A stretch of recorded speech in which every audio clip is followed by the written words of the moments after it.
everyone, welcome back to Unicorn Dust Designs. My name is Sammy, and on this channel we do wood signs, DIYs, and there's always tons of laughter. Today I am kicking off Christmas with this huge mega video. I love to do these mega videos when we're starting a new season. It's just a collection of some of the ones from last year to get you going, get you inspired, and then we're coming out with a brand new one on Tuesday. So look out for that, and let's just go ahead and get started in this video. Hey you guys, so for this one I have some old fencing that came from a barn, and I cut it down to whatever sizes I wanted my churches to be. So it's going to be all preference. If you guys do want my sizes, I can list them down in the description box for you. But what we're going to do is for these, I'm going to get the two smallest ones. This is going to be the front doors of our church. I'm going to use wood glue. This is just the wood glue from Dollar Tree, and it works just as well, but it doesn't dry clear. So I will tell you that. Then I'm going to clamp them together. I'm going to do the same thing for my second church, except this time the shorter pieces are going to go behind. So I'm going to take our wood glue again, put it in the middle. I'm going to clamp these together and let them go ahead and dry, which wood glue usually dries pretty quickly. So you don't have to wait too long. This can definitely, you could finish all of these in a day for sure. All right, so after we let those set up, then I'm going to take them off. And I'm going to position this one. So again, the shorter ones are going to go in the front of this church. Put some more wood glue. I'm going to clamp those together. Now, I raise them up so that I make sure that they're sitting flush with the ground so we don't have a crooked church. And then I'm going to do the same thing. Now, oh, sorry, somebody's at my front door. So for this one, again, the shorter pieces are going to go behind. And then we're going to put a pretty healthy coat of the wood glue on, stick that on top, and then this is where I was like, oh no, that didn't dry all the way. So we're gonna clamp these together. Again, you're gonna just wait till they dry. If you guys do like vendor shows and stuff like this, these are amazing to knock out. All right, so you guys, always measure your nails. If you have a nail gun, because obviously the ones that were in here were far too long for what I needed. So I did need to change them out for a shorter nail. If I would have left these in, it would have gone through my church into my table, and we don't want that. So make sure to measure out how thick your wood is and what length of nails you need. You could also use old-fashioned nails and a hammer as well. If this is just for you, wood glue would do. All right, so now that these are dry, we are going to now take our nail gun, and sorry, I do position this weird in a minute, but I'm just gonna nail this, nail. You're like, please be quiet. All right, so I'm gonna do the same thing for the taller one as well. After we're done with that, I'm attaching my church to a base. And again, I just cut these down to random sizes. Whatever I thought looked good, that's what size I went with. So as you can see right there, the wood glue doesn't dry clear at all. So be careful if you do have Dollar Tree wood glue. Nailing this together, and then I will again put it on a base. Now after the base is dry, or sorry, I'm going to show you this one too. See how nice and even, it's not crooked, it's not wobbling, nothing. All right, now, sorry, this is where you're not gonna see. What I'm doing is just nailing the base to the actual church. Now I'm just taking a chippy brush, some white paint, and I am just doing some faux snow for a winter church. And you guys, there are so many other options. You could use like caulking for this. There's fake snow. So just use your imagination. You don't even have to do them for winter if you don't want. You could use different colors. So it's just really up to you and your imagination as to how you want to decorate your churches. So after I'm done with that, I'm going to go ahead and paint some doors. I'm going to paint a window on. This could be square. You don't even have to paint it. You could just leave it as is. You could even get another piece of wood and use that as a door. So there's a lot of possibilities for creativity with these depending on your style and your home decor. But I really like the simplicity with the barnwood of just the white. So yeah, I didn't like that. Okay, so for this one, we got to go a little further up with our door. I liked it. I liked the like rounded doors. That was just my preference here. But I go up with this one, and then I do end up making just like a little wreath for it and put a nail up top just to add a little something extra to this church. And this is how it turns out, you guys. Look at how beautiful these are. These were inspired by somebody on Pinterest, and I'm pretty sure that's where a lot of us get it from. So I'm going to attach her, I think it's a blog down in the description box for you, but I really love how easy these are to make and how beautiful they come out to be. Okay, this one might be my favorite. So I am taking 4x7 pieces, and I am using my antique wax and water mixture. This is a nice way of getting a stain color. It dries super, super fast. You can darken it up by putting more antique wax in with your water. And I just leave it in a mason jar, shake it up when I'm ready to use it. And then I am just going to apply it with a chip brush. I do end up taking a paper towel and wiping the excess off. Now remember, you guys, you can go to Home Depot if you don't have like a miter saw or a table saw and get these cut for you. You can also, use your imagination. There's so many other things you can use in place of wood as well. So I'm going to finish up staining these 7 pieces and letting them dry. Then I'm going to take my little apple barrel chip brush. You could also just use a chip brush. And I'm going to distress these with white. I knew that the spindle I was going to be using, I was going to paint white, so I wanted to pull that white in so it all kind of flowed.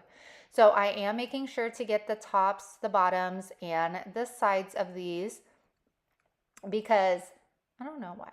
Well, you'll see the tops and the sides. That's why. You guys know I'm a hot mess. Don't worry about it. Okay, so I thought you would want a close-up, just in case you didn't know how to paint or anything. I mean, maybe. All right. So after that, I get some stencils from my Cricut. You can also just use letter stencils from any craft store ever in the world. And I am using my, which one is this? Oracle 651. So this is permanent vinyl. I like permanent vinyl when stenciling because it has a stronger adhesive, which to me leads to less bleeds. So I am taking Rich Black by Folk Art, my stencil brush from Dollar Tree, and I am just going to fill this in. I'm going to do the same thing for all 7 letters here. Allow the black paint to dry, and then we are going to go ahead and weed those. And you guys know I show you the weeding process. That's everybody's like favorite, right? So here we go. We got nice crisp lines. And you know what? I don't think I show it, but I do end up taking a rough sanding block from Dollar Tree and go over them to kind of just lighten up the black so it's not so stark and make it look a little bit more distressed, so it just goes with the entire vibe here. So after we're done with that, I do take them outside and clear them with Rust-Oleum matte clear spray paints. Now I'm going to take the ends, the B and the E. I'm going to drill a hole in the middle, and then I'm going to put some eye hooks in here. So they screw in. You could see them over there on the left. You see them on the left on the measuring mat? That's what they look like. So you don't even need a drill. The drill just helps kind of start the process for you. Now I'm going to take my wood glue, and you could see I'm using my measuring mat to keep my lines nice and straight so that they're not all going all different ways. Now that I'm done with that, I'm taking my spindle. Y'all, Facebook Marketplace is where it's at. I got a whole basically like stair railing, whatever you want to call it, for 25 bucks. I got all of these spindles, and I even got the big posts that I'm going to make wreath hangers with. And you guys, don't skip out. Stock your Facebook Marketplace, because let me tell you, 25 bucks for all of this. So I'm just going to paint it with white chalk paint, distress it with my sanding block. I only did 1 coat. After this, I did spray it with clear matte spray paint. I can't. All right. So after we are done distressing, I guess I wanted to show you the whole distressing experience here because that's what I do. Because I'm a master at editing. Oh my gosh. Okay. Now I'm taking a long paint stir stick. I'm nailing that to the back. And this is where I say, you guys, measure your nails, because look what happened. Yeah, they were too long and I nailed it to my table. So what not to do, right? I got to show you all the boo-boos. And then my camera falls on me. Y'all, it's a mess. So what I did was I took my wire clippers. I cut what I could off of the nail. And then I just hammered whatever little like pointy part was sticking up. I nailed that down so somebody wouldn't, scratch themselves on it. And then if you could still kind of see the shiny silver, I went over it with a little bit of chalk paint. Woo! It was a mess, you guys. Okay, so now I'm taking my sawtooth hangers, and what I'm doing right there is I'm just flattening the sawtooth hanger out. These were sticking up super far, and I was like, you know what, if I hang this on the wall, yeah, I wasn't digging it. So I just hammered them down so that they would be a little bit more flush with my spindle. And then I'm using my pliers to help get those little baby nails in. So you can see I'm just hammering the sides so it's not sticking up as much, finding the middle of my spindle. And then I'm gonna take my pliers to hold that little nail and then hammer it on in. All right, so now we have our Dollar Tree chain. This comes from the wire basket from Dollar Tree. You could also get chains and stuff at a hardware store. And I am going to hook it up to the believe sign. So remember, we already put those eye hooks in the B and the E. So I'm going to open those up just a bit, stick our chain in there, or at least attempt to here. And then I will close it back up. And we'll do the same thing for the opposite side. So this project, I promise, it probably looks harder than it is, but it really wasn't. The hardest part was probably this, and it wasn't even that hard, I promise. Okay, so now I'm gonna line it up. Like I've said before, you guys, I can't live without my measuring mat. I use it for so much. All right, now we're gonna see how long we want our hooks, and I believe I settled on 12 or something notches. I'm gonna cut the excess off here, and I'm gonna do the same thing for both sides. Then I'm going to use my ruler because I'm crazy like that and I want everything straight. And I measure where my eye hook is on the bottom, and then that's where I mark on the spindle. That way I get it in the right spot. Then I'll take my ruler, I stand it up, and I measure 1/2 inch up on my spindle. That way I hit the same spot on each side. You know what I'm saying? So when I use my drill gun, I'm not like drilling one up on the right and one up on the left, and then the believe's gonna be all wonky. Then I screw in those eye hooks, I hang it, and you guys, I'm so sorry, but my phone ran out of storage. I couldn't record the greenery part. Hey, you guys. So don't mind my workout pants and fancy top for this, but this is hard to like hang up without putting nails in my wall. So I figured this is how I would do the rebuild. So here is how it turned out. Look at that beautiful distressing. And then, sorry I didn't film this, y'all. My camera ran out of storage, of course, my phone, I mean. So all I did was hot glue 2 picks on, and then I put some extra little doodads in the middle from some Dollar Tree bags. And then we got the black chain and our distressed believe. And I think it turned out so cute. I'm gonna put this in my booth and I'm sure it's going to sell very quickly. So sorry about this reveal, but I had to show you guys the full amazingness of this. Okay, you guys, thanks. Let's get on to the last one. Okay, this is our last one, you guys. Okay, do you see that? It's antique green. I think I was telling you guys the wrong color this entire time, but this project is so easy peasy. This is an old piece of barnwood. Again, got it absolutely free off Facebook Marketplace.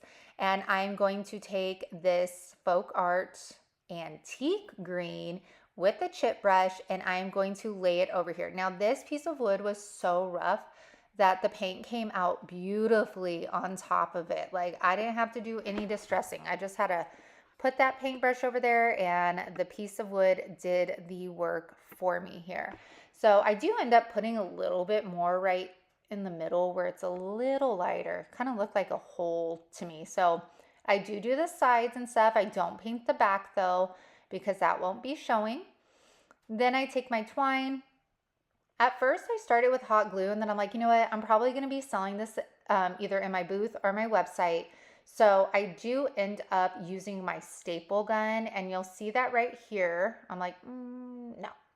So I cut it, I tie a double knot in there, then I'll get my staple gun and pull tightly on that and staple that down.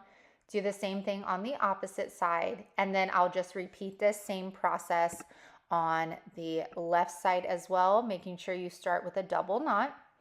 After we're done with this, I'm going to make a hanger. So again, just taking that twine, double knotting it, and then using our staple gun. I prefer the hanger versus a sawtooth because I just feel like you have more ways of hanging it and more places without having to stick a nail in your wall. So after this, I get one of my decals. This is from the Cricut Design Access Studio, and I am using, again, the 651 permanent vinyl as my stencil because, like I said previously, it's more adhesive, and that's what I want, especially for this rough barnwood. I need it to stick, so that's why I'm using permanent vinyl. So I'm going to go ahead and take that off, and then I'm going to get my stencil brush again from Dollar Tree, some white chalk paint, and I'm going to stencil that on. Now, I wanted this to be rustic, so I didn't go in for a second coat. I just did a very light wash of this white chalk paint. It was fine with me if I missed some spaces. That is what it's all about. And I probably should have cleared, did the painting, cleared it, and then applied the twine. I probably still could. The twine will just harden. That's fine. Sometimes I don't think as I'm doing DIYs, I just go with the flow, but yeah, I definitely need to clear this. So we'll go ahead and remove, and look at, even with as rough as this piece of wood was, to hardly get any bleeds is amazing. And that's why I use the permanent vinyl. So you guys, that is it. I love the way this came out. This green is definitely one of my favorites for Christmas. So again, antique green. I will try looking for it on the Plaid website and link it down for you guys in the description box. I hope you guys have definitely doing a shameless plug-in of my website. I just reopened my website. I have super cute bleach shirts. I have digital SVG PNG files for purchase, and I also have the coolest collection of one-of-a-kind bleached flannels as well. And there are also coffee mugs, tumblers, a nice variety of things, and I will be adding more and more as the days go by, and the allotted time Montgomery gives me, I'll keep adding more. So please check it out. The link will be down in the description box. This DIY, you're just going to grab some Dollar Tree signs, okay? We need a rectangle and we need 2 squares. So maybe you have those shapes already. I didn't, so I have to cut mine. So I'm using this, which I'm recycling. I've cut it before. I wish I would have cut it just a little bit longer though, but you guys, you do you, cut them however you want. So I am just using my box cutter here, and these cut very easily if you have a sharp enough blade on there. This is going to be my rectangle. Then with these signs, I was trying to not get the 2 holes on my boxes. So I had to cut it on the top, and I had to cut off the bottom because I knew the topper of my box was going to cover one of the holes, and then the other hole I cut off. So again, doing a second box. So you should have 3 boxes total, or if you want to make this like super big, I mean, cut a million boxes. I don't care. All right, so after we are done with that, I wanted to show you that this paper actually comes off super easy on these signs anyways. If not, you could cover it with shipping paper on the back. So now I'm taking some scrap paper. I got this like huge bundle pack from Hobby Lobby last year. You are going to trace out your boxes. Now, the one on the left that looks like wood, I'm going to keep that wood. And then the 2 square boxes, I'm going to put the scrapbook paper on. So as per usual, we're going to grab our Mod Podge, adhere our scrapbook paper, smooth it out, and then I'm going to put some Mod Podge on the top.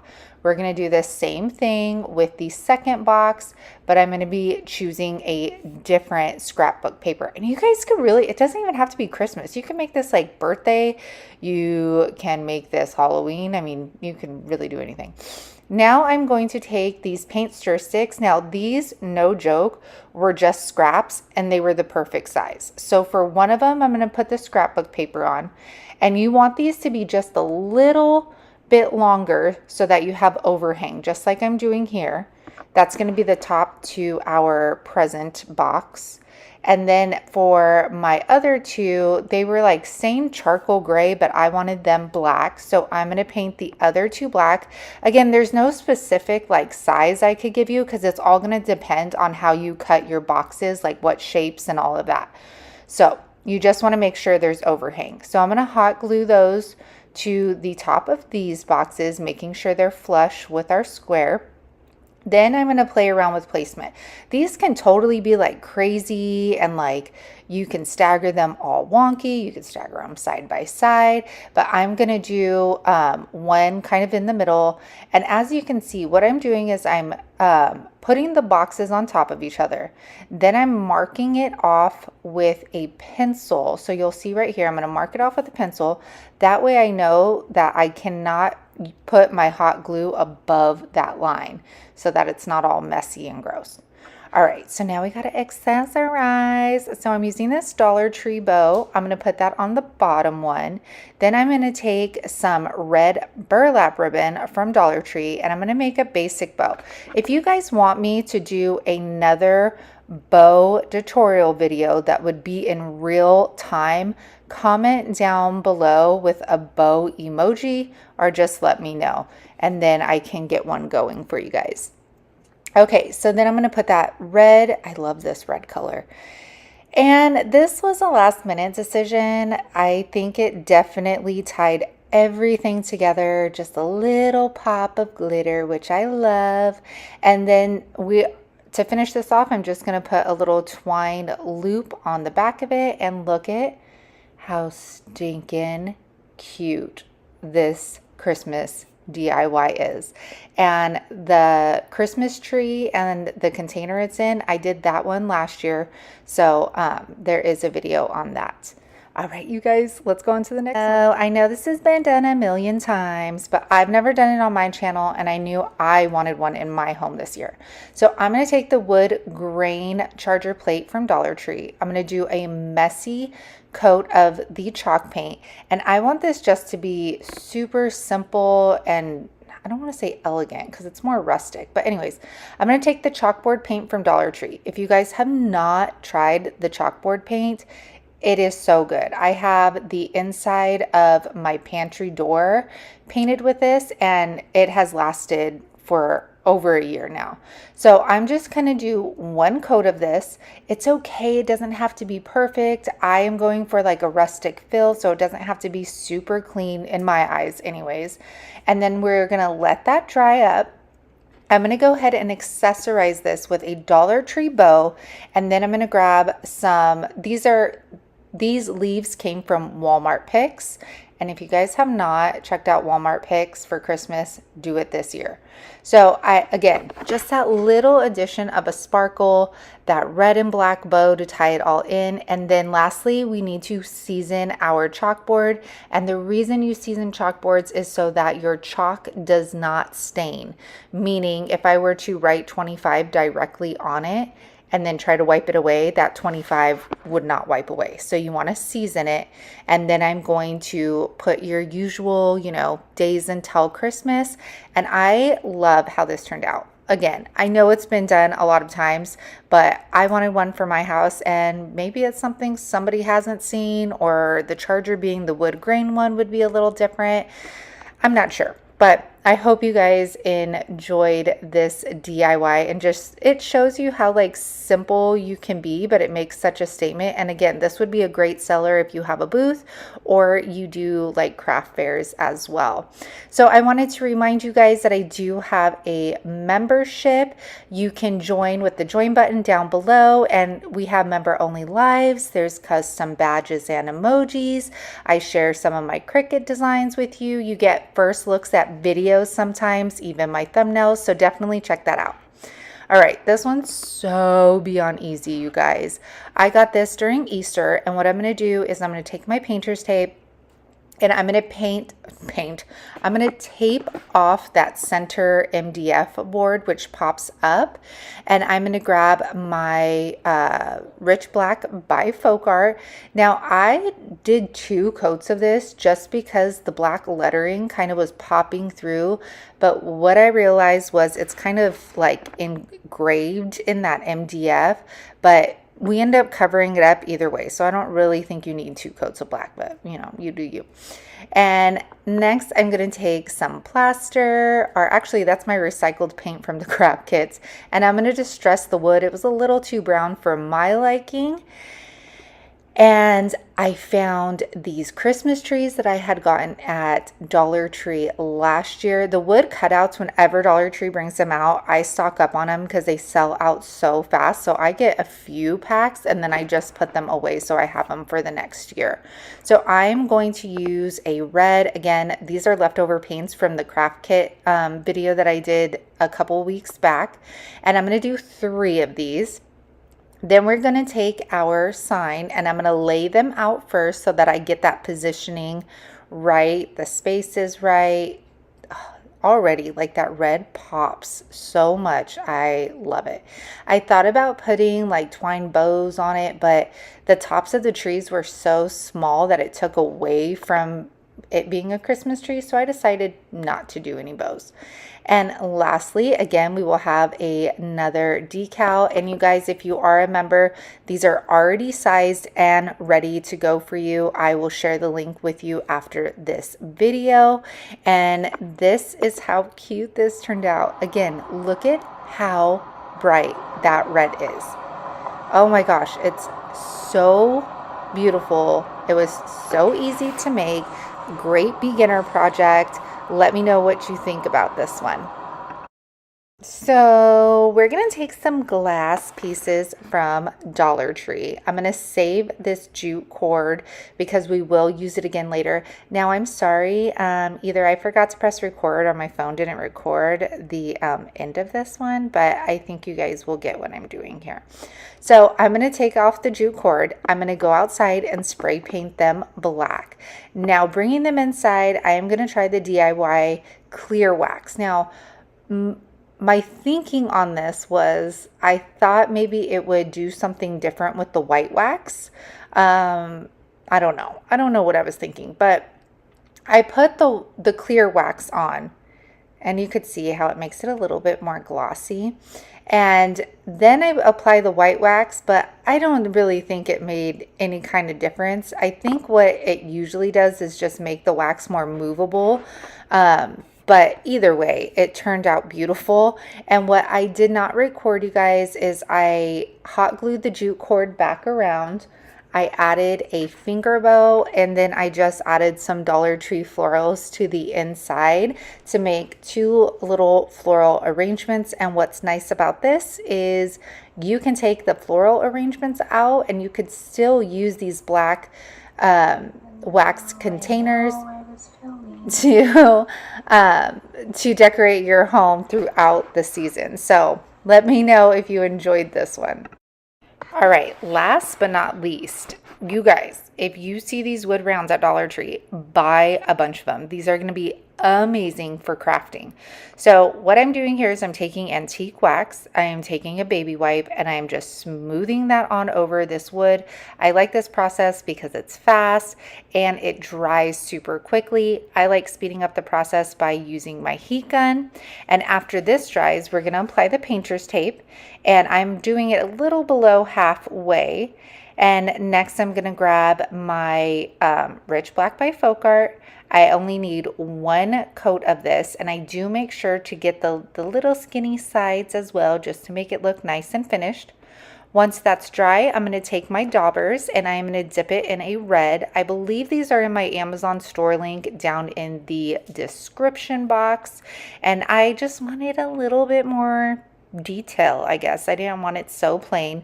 So I'm going to put that around the top perimeter. And now, you guys, I talked about the Walmart picks. This is $1.50 at Walmart. So make sure you check out the picks at Walmart this coming season because they are amazing quality. So I'm going to hot glue that. I'm going to put a nice healthy amount on there.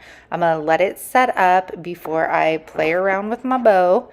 And next, I'm going to make one of my basic bows. I did 2 loops, and then I am going to find the middle. I will then do a cylinder to go into the middle here. So there's our cylinder. And I am going to cut notches into the middle. You don't want to go all the way through. Take a zip tie, feed that through, tighten it up, and then you're going to pull those loops right on out so that you have a nice full bow. I love how that bow turned out. And then I'm going to hot glue that on. Now I did have to add a little piece of greenery to hide the big glob of glue that I put behind the bell, but it all worked out. All right, and then we are going to take our decal that I made on my Cricut. Again, if you are a member, these are already going to be sized for you in the link. So all you got to do is cut them out, and if you do this same sign, then they're all ready to go for you. So I put those smack dab in the middle, and that is it, you guys. And like I said, these, like, this cost me probably a total of maybe $3.50, $4. And if you do craft shows, you could sell this for about $16 if you have booths, or if you just want to do them for gifts this holiday season, it would be absolutely amazing. So you guys, okay, so for this one, I'm starting out with a scrap piece of wood. It actually had something on it, and then I just sanded it off. Always repurpose. And then I'm going to take my antique wax and water mixture, and we are just going to get a chip brush and put this on over. I've been using this a lot lately because it dries so quickly since it is more so water-based. If I were to use my oil-based stains, I would have to wait overnight to paint on top of this. So I've definitely been digging this little mixture, and you guys can do this with any color. You can do it with red, with green, with black, anything. You just mix any paint color you want with water and it creates a stain like this. So next I'm going to get that bead board DIY paint. I get my DIY paint from upcycledbybrie.com. I will leave the link for it down in the description box. And okay, this is going to sound so confusing, but Daisy DIY, when she distresses things, she like angles her chip brush. So instead of like using your brush strokes with like the fatter part, okay, I do slow it down so you guys could hopefully pick up what I'm putting down. Do you see how I'm using like the skinnier part and like dragging it instead of holding it on its side and dragging it? I hope you guys are picking up what I'm putting down because I just sound like a complete mess right now, but I was trying my best to describe it to you. But anyways, I think it just adds like a really rustic, more natural distress than using the fat part of the, yeah, okay. That was a mess, y'all. Sorry about that. Okay, so now I'm going to take my painter's tape. I'm going to go ahead and create a square. Now you guys can totally make this using a Dollar Tree, one of the Dollar Tree long signs. Dollar Tree even makes chalkboard sheets that you can cut into a square and post it on. Oh, that was a great acrylic right there. Yes, girl. Okay, then I'm going to take my, this is the Dollar Tree chalk paint. chalkboard paint, and y'all, it is good. I actually like this way better than the Rust-Oleum one. You start out with light coats because a little bit goes a long way. I'm using my folk art folk art paintbrush that I get at Walmart. It leaves like hardly any streaks or brush strokes, I should say. I'm going to go ahead and dry it up, do a second coat on this. And then once we're done with that second coat, I'm going to go ahead and peel that up. Gives us perfect rectangle. Well, I was going to say rectangular. Now, these are my IOD stamps. Y'all, I want to make clear, IOD does not sell these anymore. If you can find a stockist that carries them, I will try to find some for you that still has it in stock from last year. You can get your hands on them. I was impatient. I needed them. So I just wanted to show you. On the left is Decor from our lacquer from Waverly. And on the right, that was that flamenco color. Remember I was talking about that? Okay, so you can use paint on your IOD stamps, and it says to use a brayer. I didn't have that. This is my Mod Podge roller, okay? My plate, sorry I said that, I said it again. Oh well. My plate was uneven, so I couldn't, it was just a hot mess, you guys. Anyways, here are the stamps. That one I put a little less paint. The second one, more paint, so it shows up a lot brighter. And then after that, I put on my stencil, and I'm going to use that flamenco red. Now, I'm using my stencil brush, using this acrylic based paint. Now, doing this, I remembered why I do not use acrylic paints. People ask me all the time when doing wood rounds, why don't you like using acrylic paints? And I was totally reminded, which is a shame because this was like, it's the perfect red. Or I could use it, just not for stenciling. So I will show you, as I'm peeling this up, the paint is peeling with it. Like it is taking all the paint on the edges, some of it even lifting up. That's why you see me, I'm trying to like press the paint back down because I could seriously, if I wanted to, just like take a strand of it and just peel all of it up. So I don't know if you're supposed to, weed your stencil while it's still wet, but even then that wouldn't be good for me because I'm a hot mess and I would smear the paint everywhere. So anywho, I do show you a close-up of what I am talking about, which luckily I like things, rustic looking. So see how it like totally peeled all of the edges up, but it is what it is. We make it work. And then I do end up covering the black or the chalk part and then spraying it. And then here I am seasoning it. You must season your chalkboards, or else if you went directly with your chalk and wrote 24 on there, it would stain that 24 on there permanently. So that's why you season your chalkboards.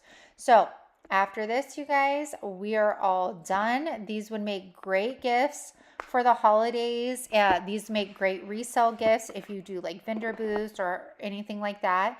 But I really love how it came out. And like I said, everything happens for a reason because it does look rustic with the letters kind of peeling away here. And look at that red.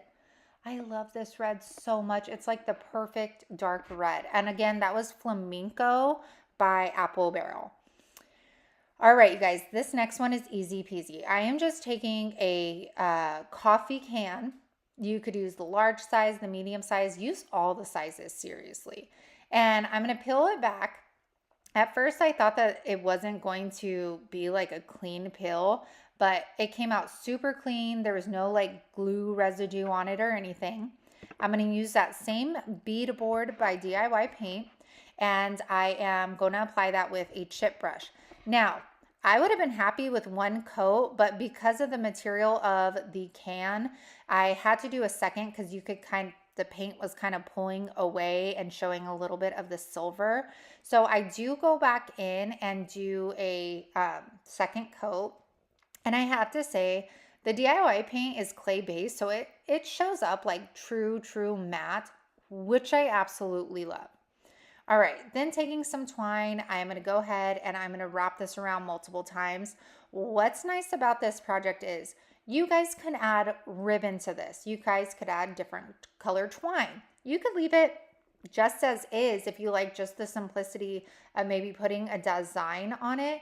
But there are so many different ways you can take this project to make it fit into your Christmas decor this holiday season. So I'm going to continue to go ahead and wrap this around. Then I'm going to take a decal. I got this from Cricut Access, I believe. And I'm going to cut some slits in it, kind of every, I don't know. Gosh, you guys, I need to go to bed or something. But I'm going to go ahead and remove this. I'm just using a permanent vinyl on this. And then we are going to, okay, any day now, oh, there we go. Okay, now I get the scissors. I make slits. This is going to help the decal bend to the curves. So you can see how easy that was. And then I'll take this off. And then you guys, I found Christmas trees at garage sales like a couple weekends back, and they fit perfectly in these coffee cans. And I just want you to imagine like more of these. Like imagine the medium coffee can, a small soup can. Like how gorgeous would these be staggered over like a little bench outside? Like there's just so many possibilities for them, you guys. I absolutely love the way they came out. All right, this last one, y'all, I know you guys have probably seen these a million times, but I've never done it on my channel and I wanted to make some. So I got these styrofoam cones. I actually got them during the summer from Dollar Tree. You can also get them at Hobby Lobby or any craft store. I am using the yarn from Dollar Tree. This is like the thicker yarn. So I start from the top first, not the flat part, because I'm going to have to go back over the top in order to get that pointy like tree shape. Don't ask why I went up and down right there. I don't know, you guys. All right, so now I'm just going to wrap this around. Now for me, I wanted some kind of like dimension depth. I didn't want it just one layer. So I wrap it around and then I kind of go back over it and wrap it in like another layer so that you can see the yarn popping out. That probably doesn't make sense. So as I get to the bottom, I'm going to start hot gluing it because we don't want this to get away from us as we go towards the bottom. Then at the bottom, I'm going to start hot gluing it. Now, you don't have to, but you guys, it's like my worst fear that like they're going to be sitting on my coffee table, somebody bumps into it, they fall down, and then there's this ugly white styrofoam peeking out. Like I'm just, just do it right the first time. My mom always taught me. So we're doing it right and we're just going to finish it. Okay. So I do that. Then we're going to get to the top and I'm going to start the same thing, going around in circles. I just get my hot glue and follow it around and I kind of start wrapping it on top of itself. And this is what's going to give us kind of just a small little point so that it's not so flat at the top. And then as we get closer in, I'll go ahead and cut the excess off. And then we will get the end piece and just kind of put some hot glue in there and tuck it in where it's supposed to go. All right, so here are the three. I got a red, a white, and I got some green. Very cute. And we are going to take these wood blocks. I think these are from Hobby Lobby, and we're going to take some skewers. So I'm going to take my dog clippers. We're going to clip those. Make sure you get the pointy part in your styrofoam. Just makes it a lot easier. And then I'm going to take my drill gun and put some holes in there. I think I end up going in another time because you don't want them to be so big to where they're going to move around. You want them just right where you could push those skewer sticks down in and they are going to stick. And I do go back in and put super glue in the holes. I didn't do that right here, but I did do that, okay? All right, so now that those are in our bases, then I'm going to take these pearl necklaces that I got at a garage sale, and I'm going to cut those up, put them to some use. They also have pearls at Dollar Tree as well. And now you guys, we're just going to hot glue these all around our trees. I'm using big, small, medium, large, same thing as big, but you know, whatever. And we're gonna do those for all of our trees. Now, you guys, these are so simple, but I think they're one of my favorites of these projects. I just love the way they turned out, and I feel like they would look so good on my coffee table on a tray, kind of staggered with some books, of course, and I don't know what else. But so after I'm done with that, I'm going to get some skewers again.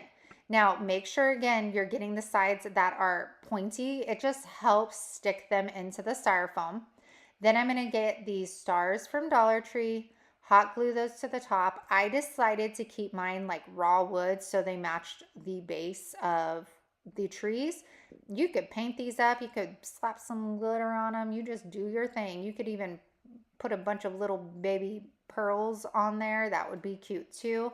But here they are, you guys. Thank you so much for joining me and for spending your time with me today. I hope you got inspired by these easy Christmas DIYs. And I will be back here Thursday with probably a thrift store haul, and then Saturday for some more DIYs. So I hope you guys have a good one. I'll see you soon. All right, for this DIY, huge disclaimer. For those of you that work with wood, you might notice that these are green. This is treated 2x4s. I highly suggest you never work with treated wood.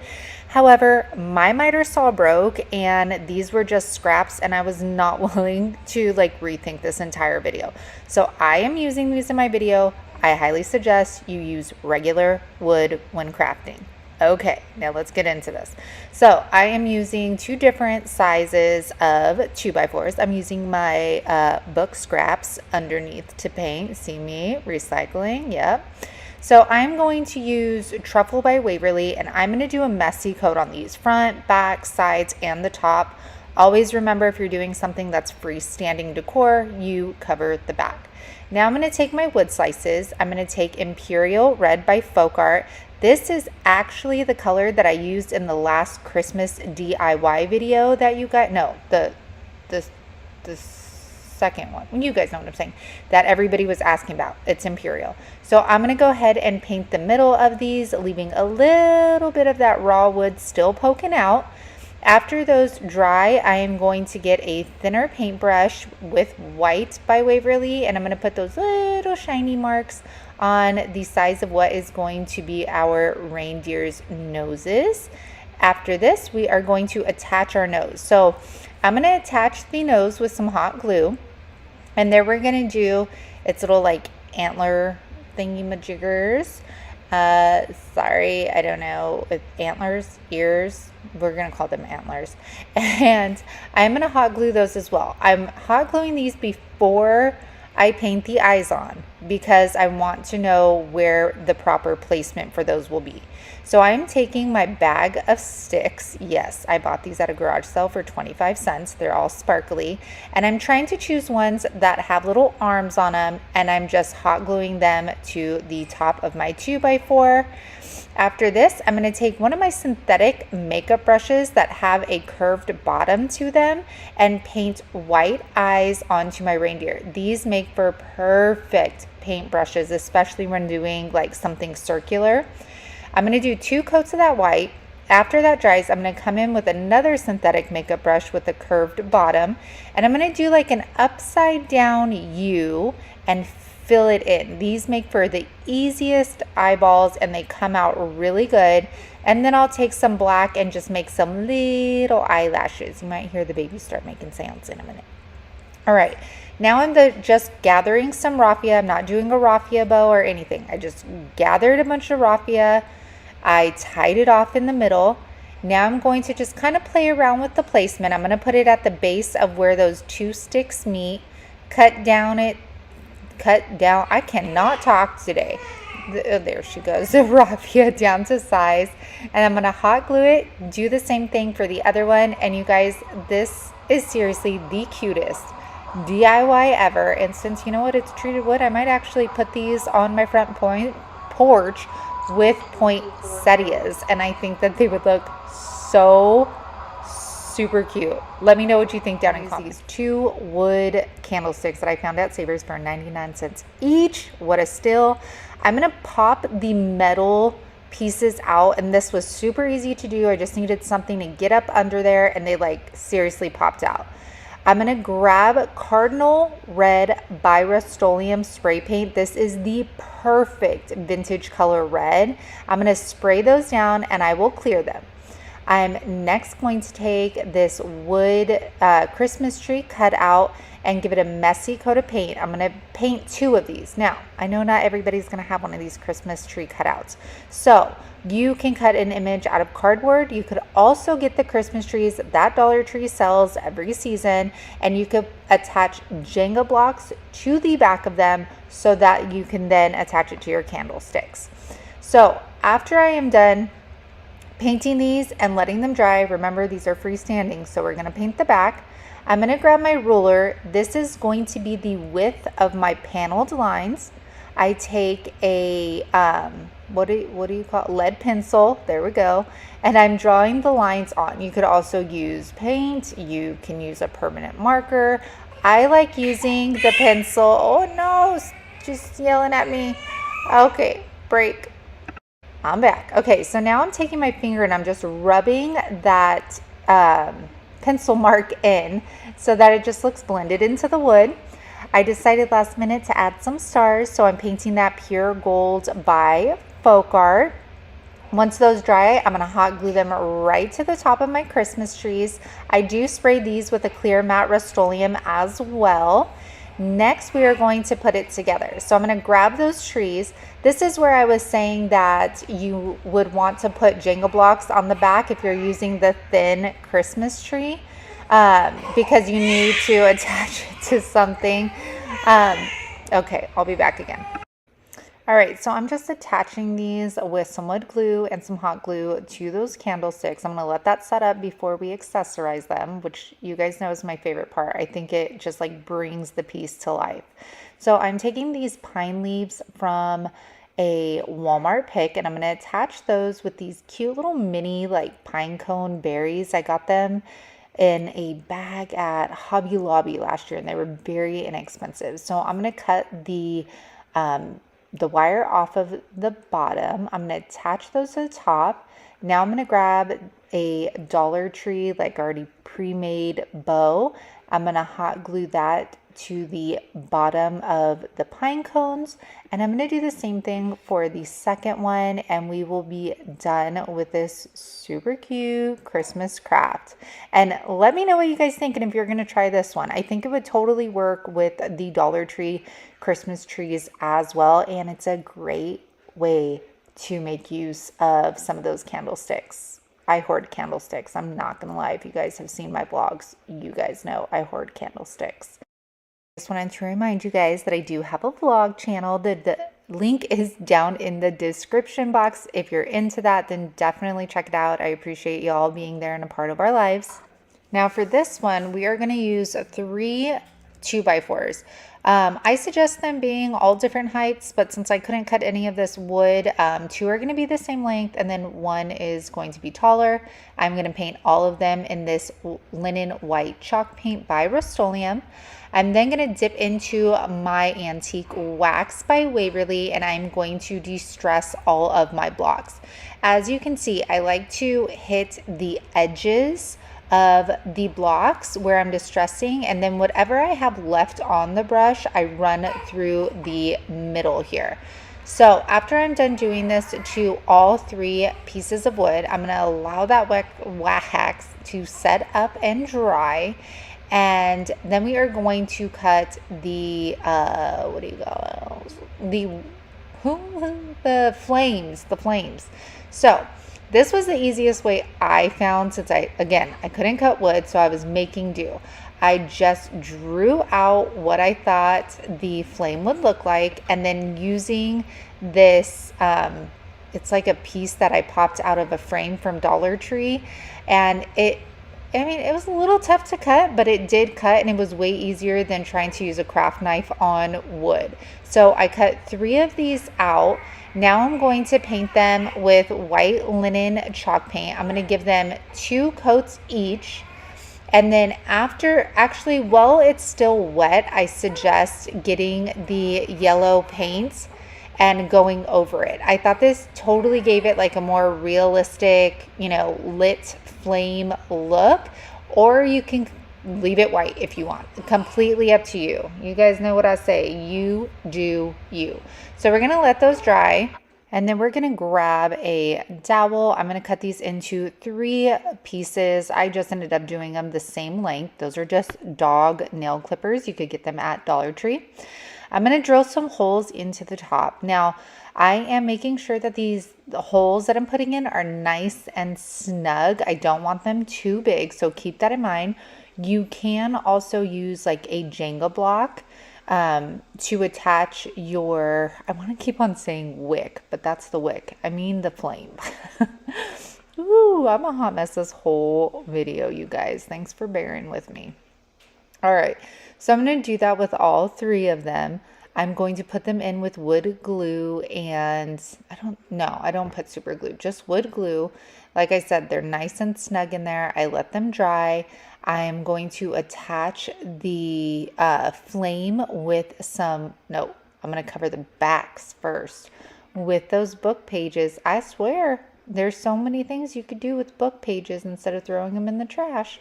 So I'm going to cover all of the backs. Now I'm going to attach them to the dowel. And I decided to paint the dowels white instead of leaving them raw wood because it looked a little weird to me. All right, now we're finally hot gluing the flames to the dowels here. I glue it on, and then once it kind of sets up, I go on the back and then just put a little bit more hot glue on the sides to make sure it's nice and secure and it doesn't fall off. All right, my favorite part, you guys know, accessories. So I'm taking these Dollar Tree bows. I'm gonna actually take it apart. They're just put together with some like thin wire.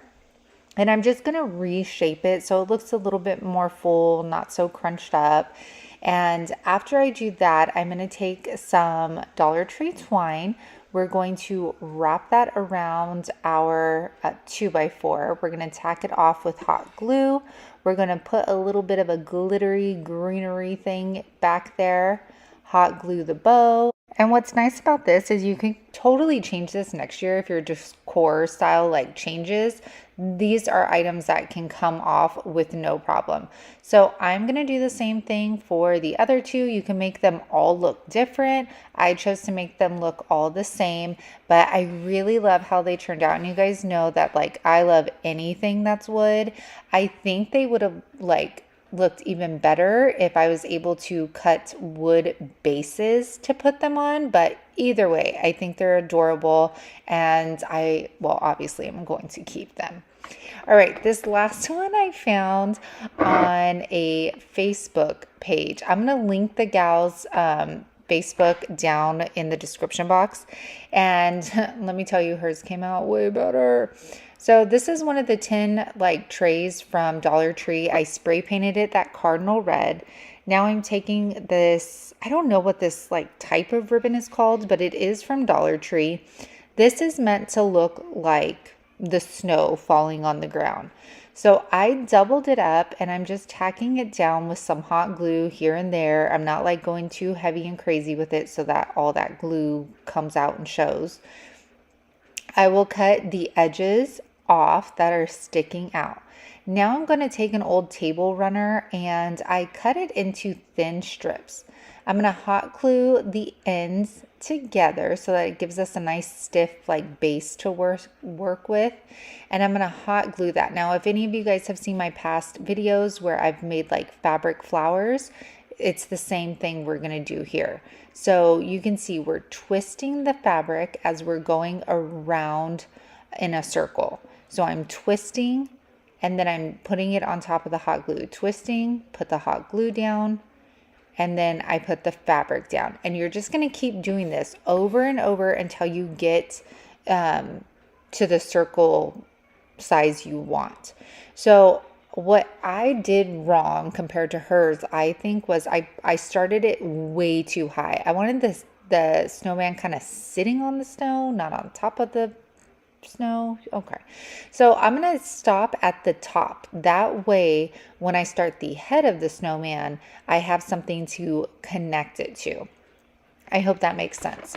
So I do the same thing to the top, and I'm just going in that circular motion over here, and then you'll see like we kind of connect the two together so it seems seamless. Well, you're not gonna even see the neck. I don't know what I'm talking about. Snowman don't even have neck. Jeez Louise. Okay, and then I'm gonna use some buttons, glue those down. I paint some white buttons black because the idea of having two different eyes on a snowman was creeping me out. So there are those. I'm going to take a Dollar Tree scarf and I just cut it down to size, and that's what's going to be his little scarfy scarf. Okay. Then I am going to take this wire. We're going to make a loop out of the end and then twist the bottom together. I know I didn't show it very well, but the gal does. So again, check out her link. Then I'm going to wrap some orange wired burlap around it. And this is what is going to be the nose of our snowman. And what's nice about it is it has like a thicker, like a wider end, you'll see right here, and you could bend it for like a little crooked nose. It turned out cute. I like hers so much better though.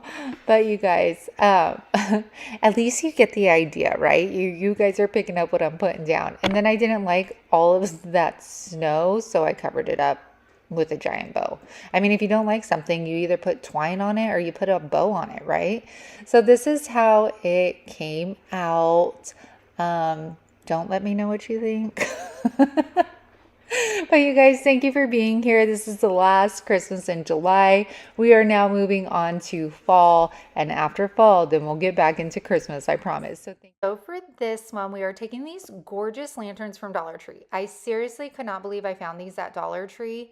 They are a decent size. It also came in a green with some Christmas trees, but I thought these two looked a little bit more well done than the Christmas tree, so I went for these. Now to take the LED light out, I knew I wanted to paint these.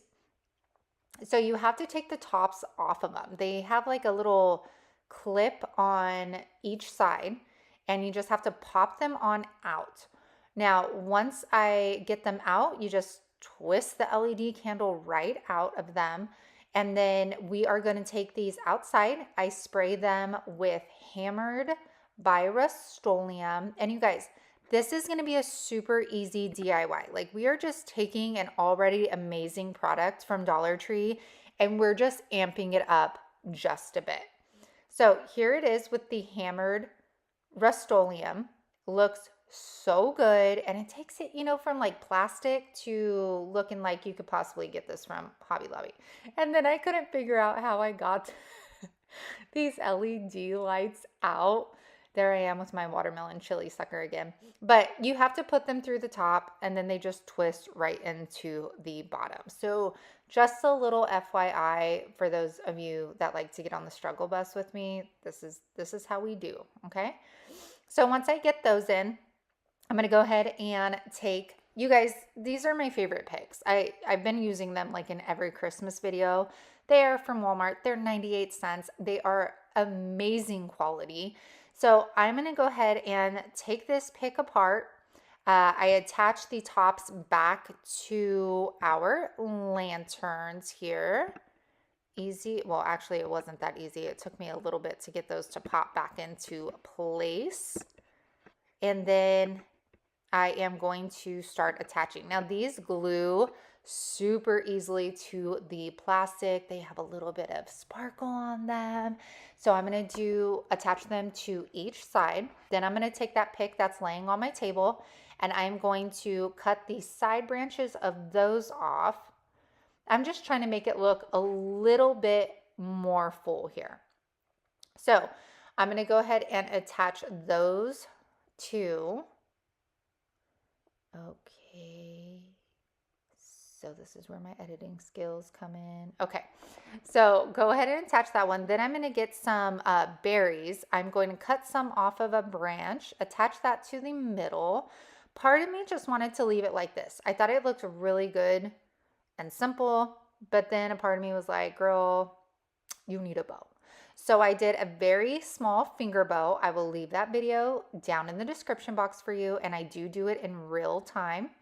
And I'm going to cut those edges off. I'm going to stick it right underneath those berries. And that's it, you guys. I do the same exact thing for the second lantern. And again, this is just an easy way to take an already amazing product from Dollar Tree and just making it look a little bit more upscale than it just looking like green or red or white plastic. And they are perfect size to fit in so many little nooks and crannies within your home decor. All right, you guys, this one's like this one's so easy. So I found this at Savers for $2.99 and I knew it needed to be Christmas.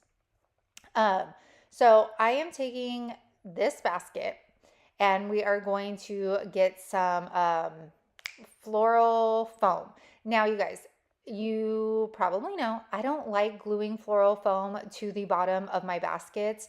I just feel like if I'm going to sell them, I want people to have the option of decorating it differently. If they want to take like the Christmas florals out and they want to use it for another season, they can have that opportunity. You guys, go to your thrift stores, go to your Savers. Like, these are so inexpensive. So right here, I'm taking, these are the pine branches. These are in my Amazon store. And then I'm going to go in with these Dollar Tree fuller picks. I'm going to take the pine cones off because they were a little too low.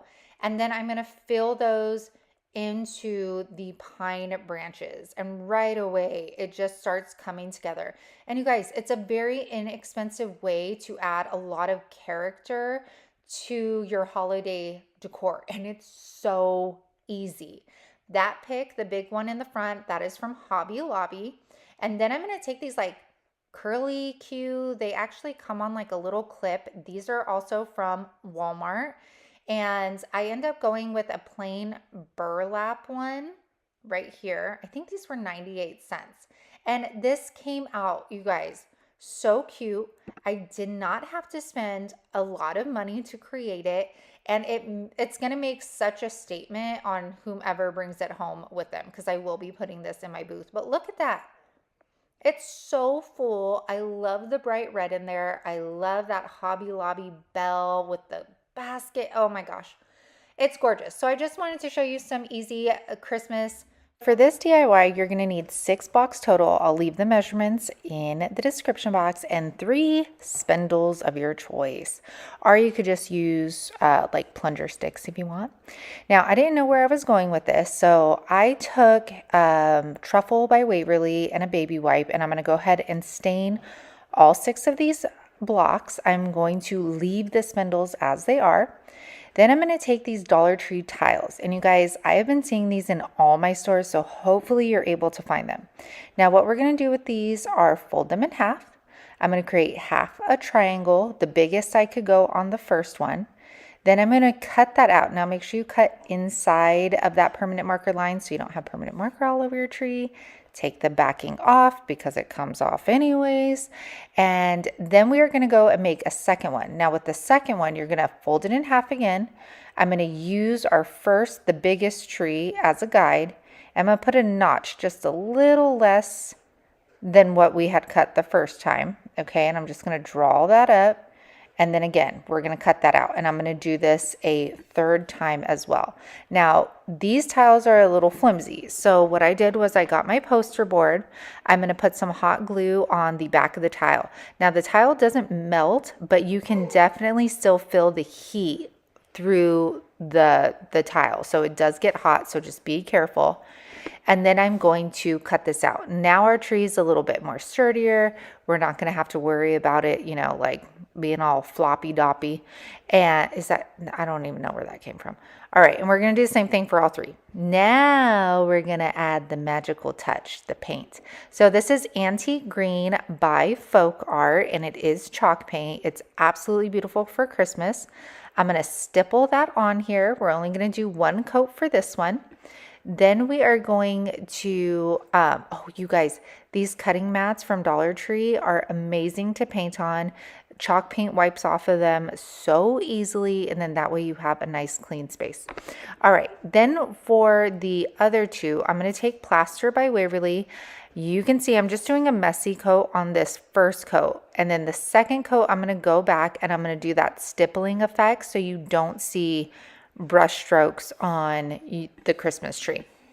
Now I'm going to take my DIY white wax. I get this from upcycledbybrie.com and I'm obsessed with it, and you can see why. It takes something that's like super flat and then brings the detail out of it. And I mean, who doesn't love seeing all that detail? And then with this one, with the white, I'm going to take a gray wax and brush that over. Now, I didn't sand over this just because I felt like it was going to look more scratchy than like distressed. So I chose to go with the wax. So after that's done, we're going to grab our spindles. I'm going to start off with some hot glue, and then for the other two, I do nail them, but this spindle was so thin that I could not put nails through it, so I just secured it very well with hot glue. You'll see right here for this spindle, I'm going to put the hot glue on, then I'm going to take my nail gun and I'm going to shoot that through the front twice. That way these Christmas trees are not going anywhere. And then I'll do the same thing for the third. Now we're going to take some wood glue and some hot glue.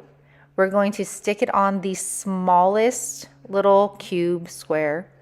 And then I'm going to shoot some nails through that as well so that our spindles don't go falling off on us. Next, I take some more wood glue and some hot glue, attach that to the bottom of our smaller little square. And I'm going to attach that to the bigger square just to give it more height, more interest, more depth. And this is just my thing. I added Spanish moss to it. You could add snow to it, or you could just leave it as is. But you guys, in the title, when I say these are high-end Dollar Tree Christmas, these look high-end. Like, these do not look like those came from Dollar Tree whatsoever. And if you don't think that, then we can't be friends. Okay? Just kidding. Not really. Okay. This DIY is going to be easy peasy. So we are going to take 3 books from Dollar Tree, make sure they're hardback and that they're all the same height. Then I'm going to take these IOD Christmas transfers, and I get these from Vonda at thepaintedheirloom.com. Don't know if they're selling Christmas right now, but you could also get them from different vendors.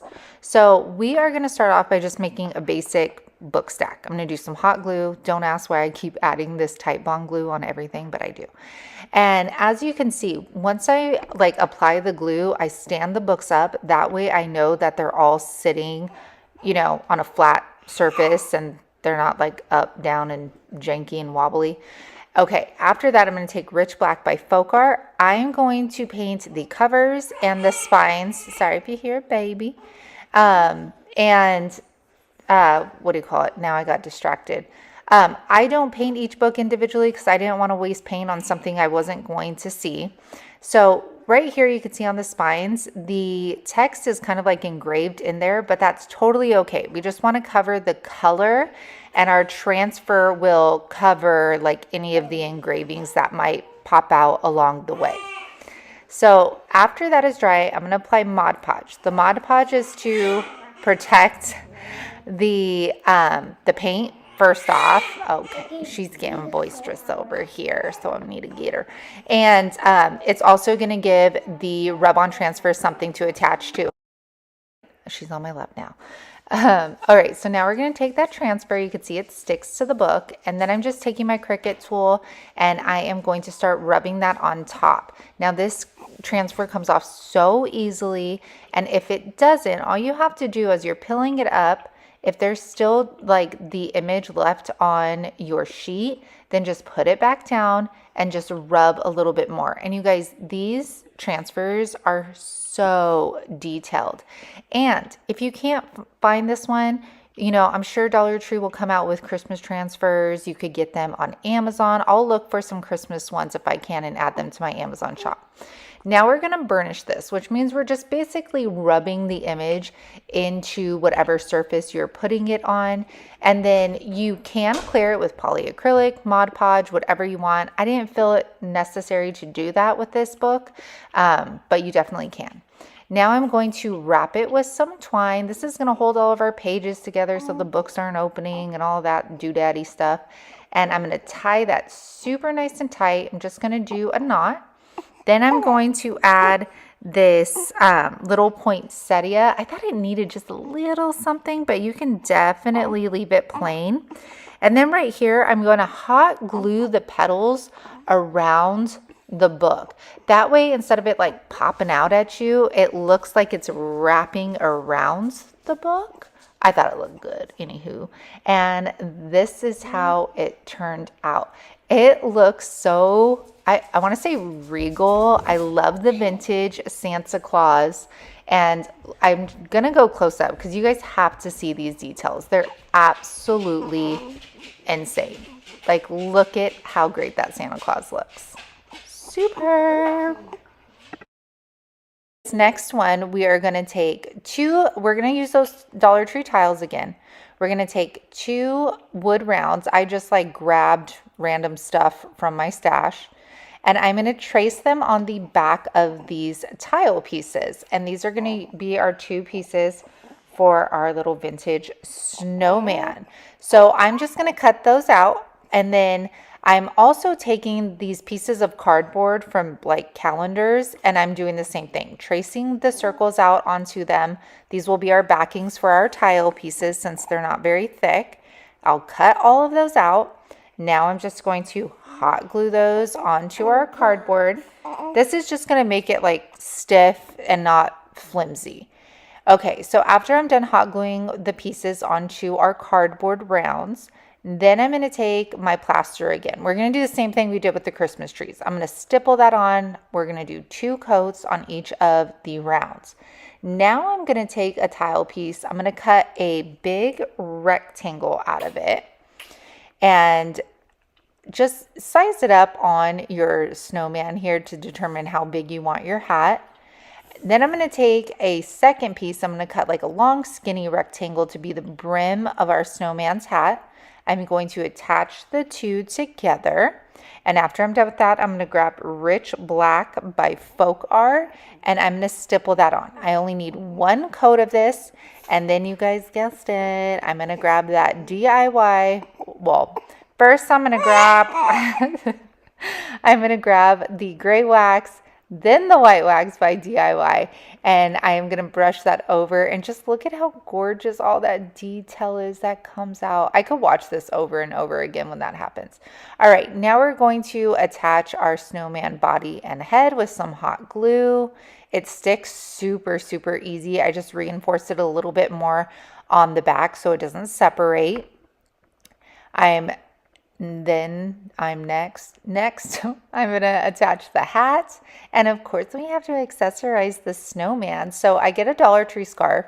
I'm going to cut a smaller piece out of it. Now, this is going to sound weird and I don't know if it's going to make sense, but I wanted the little tassels on the scarf. So to do that, I'm like kind of measuring this out, seeing how long, I don't know, this isn't going to make sense. You'll see it. Just watch, okay? So I cut a piece out with the tassel on. You could see. I'm going to cut this extra piece off.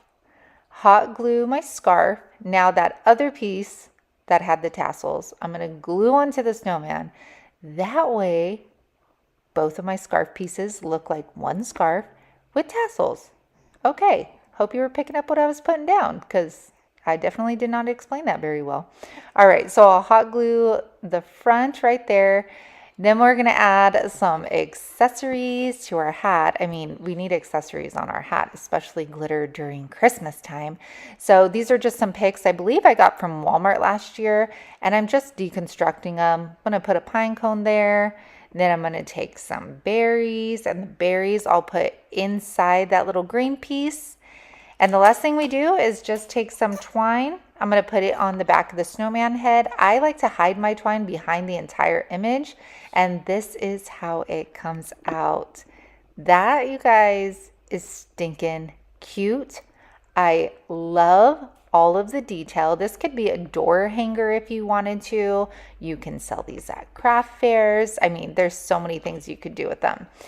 And I just wanted to remind you guys of my vlog channel. The link will be in the description box. I will be posting a lot more now that the baby is here. And let's move on. So taking this Dollar Tree bell, I am going to take all of the stuff off the top, save it though. Then I'm going to take my IOD molds. These are the snowflake molds, and I'm going to take my air dry clay. Now, I think my clay was dry, I swear, because like it was, there was just stuff happening, okay?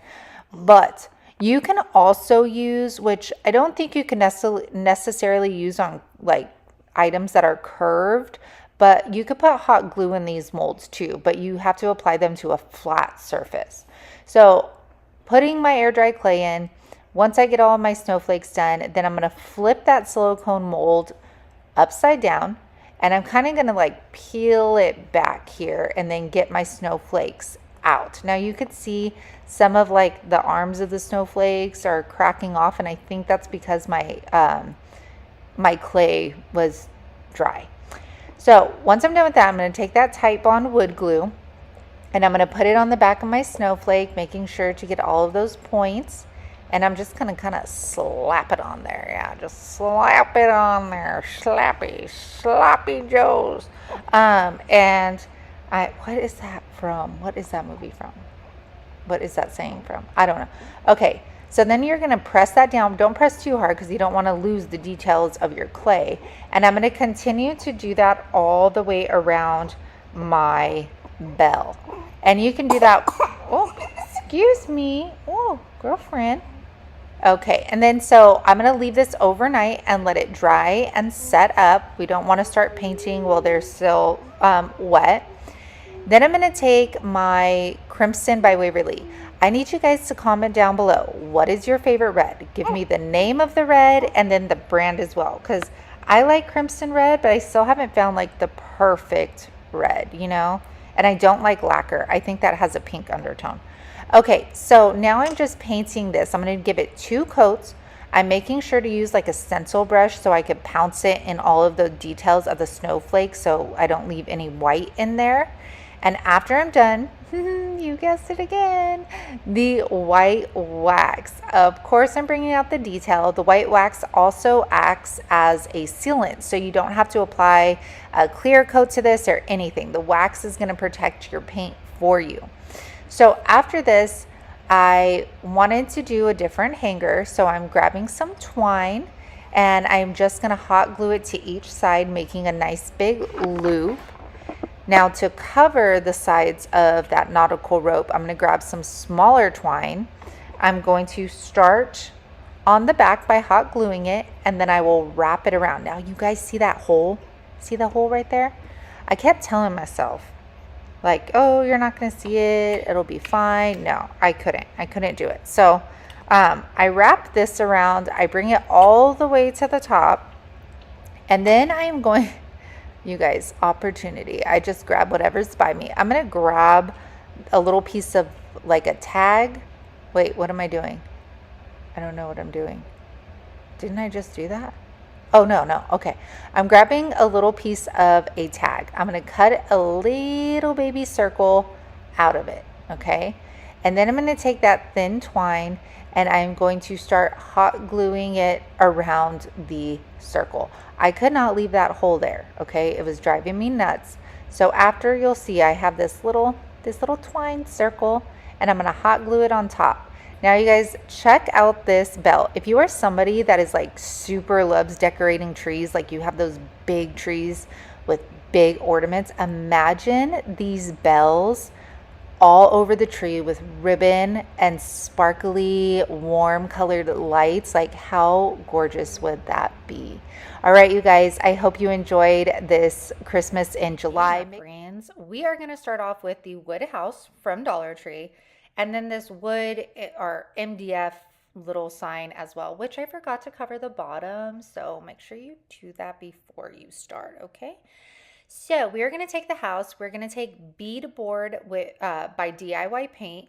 I'm going to paint the front, the back, the sides. This is going to be a freestanding decor piece.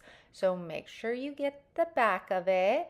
And then we're going to set that aside, allow it to dry. Then we're gonna grab our round piece. Now that oil spot is Goo Gone. I've had trouble taking off the adhesive. It does pop through the paint, but I end up covering it up with the house anyways. So have no fear, DIY paint is here. And then I'm gonna go ahead and set that aside. Now we're taking our house, we're measuring the roof. These are the big craft sticks from Walmart. And I am just stacking it on top of each other, measuring the other side. Then we're going to hit it with some of the antique and water stain. Love this stuff. It dries super fast. Make sure to get the sides of the sticks because they do show. Now, when you cut these sticks, they kind of tend to bow in the middle. So when you're applying them to the top of your house, make sure to put a lot of pressure on them so that they do not continue to bow up and pop off the top of your house. All right. So after that, we do get this star. This is also from Dollar Tree.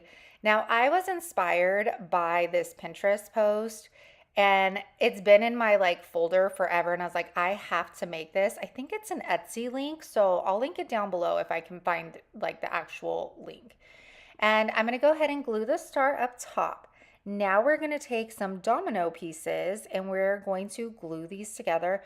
I don't know why I felt the need to glue them together when you're not gonna even see the back side, but I like to make more work for myself, so it is what it is.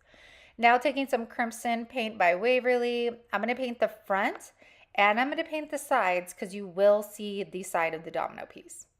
Set that aside. Now we're taking a branch. I'm using my dog nail cutters to cut that down. And I'm going to glue the stick to one of my glittery pine cones. Make sure you hold that in place for a minute. Let it set up. Then I take the hot gun again, or hot glue, and just put it around the base so we don't worry about that pine cone falling off. Drill a hole in our little stump that I believe I got from Hobby Lobby. Put some hot glue in there so it doesn't go anywhere. Voila. Now we're going to hot glue our door to our house. Super easy. Next, I'm going to take like a little detail brush and some black chalk paint. And we're going to put some like faux window panes in here. So I just do some little squares, rectangles, whatever they look like to you. And then I'm going to grab a smaller detail brush and we're going to go in and create some faux windows. Now in her or his, I don't know who made this, in my inspiration piece, I think they put the windows a little lower, but I guess our house is 2 stories and the living room's just going to be dark without windows. But I think it looks super cute. You don't have to be super neat with them. I think it looks really good. I mean, at first I was like, ooh, that looks sloppy. But then when you put it all together, it looks great. All right. So now I'm using my Star Bond thick adhesive. I'm spraying it with the accelerator. I wanted something with a stronger bond since this house was a bit heavier. And then I'm going to glue our little pine cone tree over here as well. I'm going to grab another one of those little stumps and then attach another pine cone. It just needed something, you know. So attach that pine cone. Now I'm going to take a Jenga block and I'm going to paint the front and the back red. And then I'm going to go in with black chalk paint and I'm going to go around the edge. And for me, this kind of made it seem like a framed sign versus just like a one-dimensional red block. All right, so now I am taking a detail brush. I believe this is from Dollar Tree and just painting joy on here. I was actually really surprised with how good my letters came out. I was like, hey girl, yes. All right, so we're gonna go ahead and attach that. And I was like, you know what, this needs just something a little extra. So I decided to take Mod Podge and just dab it on very sparingly. Like I didn't want it all over, but I knew it needed just a little more. So you could see, like I'm not going ham with it. I'm just kind of putting it in random places. I will end up putting it on the roof. And this is seriously one of my favorite DIYs that I've done this season. I think it is so cute. And I mean, use your imaginations. There's so many things you can do with this you know, DIY as well, but look at how adorable this is. And I sat it on a riser, and I think that even looks better. I might just attach them. Let me know what you think. For this next one, I'm using these, I don't know what these are, decor pieces from Dollar Tree. You're going to rip the succulents out of them, and then you are going to pull, there's like a metal piece right in the middle, pull that out. Now I am just going to go have fun with these. These are the tiny little pine cones. You get them from Dollar Tree, and I have a mix of them. Some of them have like the white snow on them, some have gold glitter, some are plain as well. And the trick with these, especially because we're working with something so small, you have to make sure you're playing around with your pieces before you commit to gluing them on. So you can see how I kind of set them in there first, see if it's gonna fit, and then one's gonna fit next to it. And it's actually, I really enjoyed doing this. It was very calming. And then I started noticing as I was putting them together, obviously they're not going to fit like super tight to each other, that there were little holes. So I grabbed my pine needles or pine sticks or pine branches from Walmart that had the glitter on them.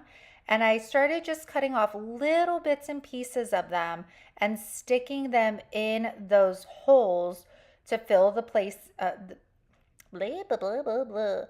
Fill those holes up. And it also just made it look more like a woodland, like rustic tree. And I really was digging the vibe of it. So I just continue to put all of these in there. Now, if you guys have, you guys will be picking up what I'm putting down if you're a Dollar Tree shopper. But you know the bigger triangle decor pieces that they came out with? I think it was like last Christmas. Y'all know which ones I'm talking about, right? They were just a dang triangle. Everybody made Christmas trees with them last year. Those would look super good doing this on like a bigger scale with bigger pine cones. So if you have those, pull those out too. And I think that they would turn out beautiful. So I'm going to finish filling this up, and I do a second one as well.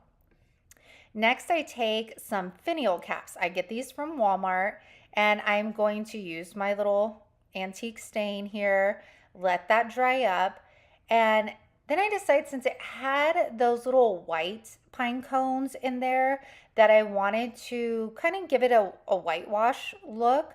So I grab my beadboard and I just kind of dry brush over the sides, the front, and then the base as well. Now, what I wish I would have done was maybe cut one of like my spindles or something to add height to one of them instead of them being the same height, but it is what it is. All right, now my mat is all warped because I put heat on it, so that's why I'm grabbing this. And we're just gonna attach our finial cap to the bottom of our little triangle piece, and you get these adorable rustic little trees that would look great in tiered trays, in bookshelves. I mean, anywhere, you guys. Look at how pretty and how much detail it looks like and time you spent on these. I absolutely love them. All right, we had to get a sign in here. So this is one of like the Easter Dollar Tree signs. I'm taking the beadboard paint again, just doing a messy coat. You guys know how I do, and you guys can do you if you want to be like nice and neat. I don't know. There's some things that I'm like super weird about and want them really neat, like covering the back, but then when I paint, I'm like, whatever. Okay, and then we're going to take our metal believe. This comes in the 3-pack at Dollar Tree, and I'm going to put this antique green on here. Now, I put 2 coats. We know how metal and paint react with each other. So I put 2 coats. Then I cover it with some Mod Podge so that we don't have it scraping off or chipping off. This way I just know that paint ain't going to go anywhere over time. So after I'm done with that, I'm going to take this red burlap ribbon. This is from Dollar Tree as well. And I'm using this on this side so that we could cover the holes. So voila. Somebody came at me because I'm an influencer and don't protect my fingers with finger protectors. So here you go. You're welcome. And next I'm going to flip that around, and I am going to use These are the pine branches that I have on my Amazon store link.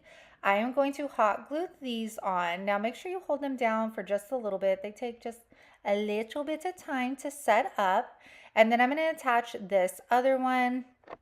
Very easy peasy. And I like that these are all inspirational pieces. So you could use any greenery you have, any ribbon that floats your boat. You know what I'm saying? All right. I'm out of breath, you guys. I'm only 4 months and I'm out of breath. All right. So this is my favorite way to rust something out. I use Truffle by Waverly. And then while that truffle is wet, I go in with Pumpkin by Waverly as well. Dab that on. And it gives me like the exact rusty look I'm looking for.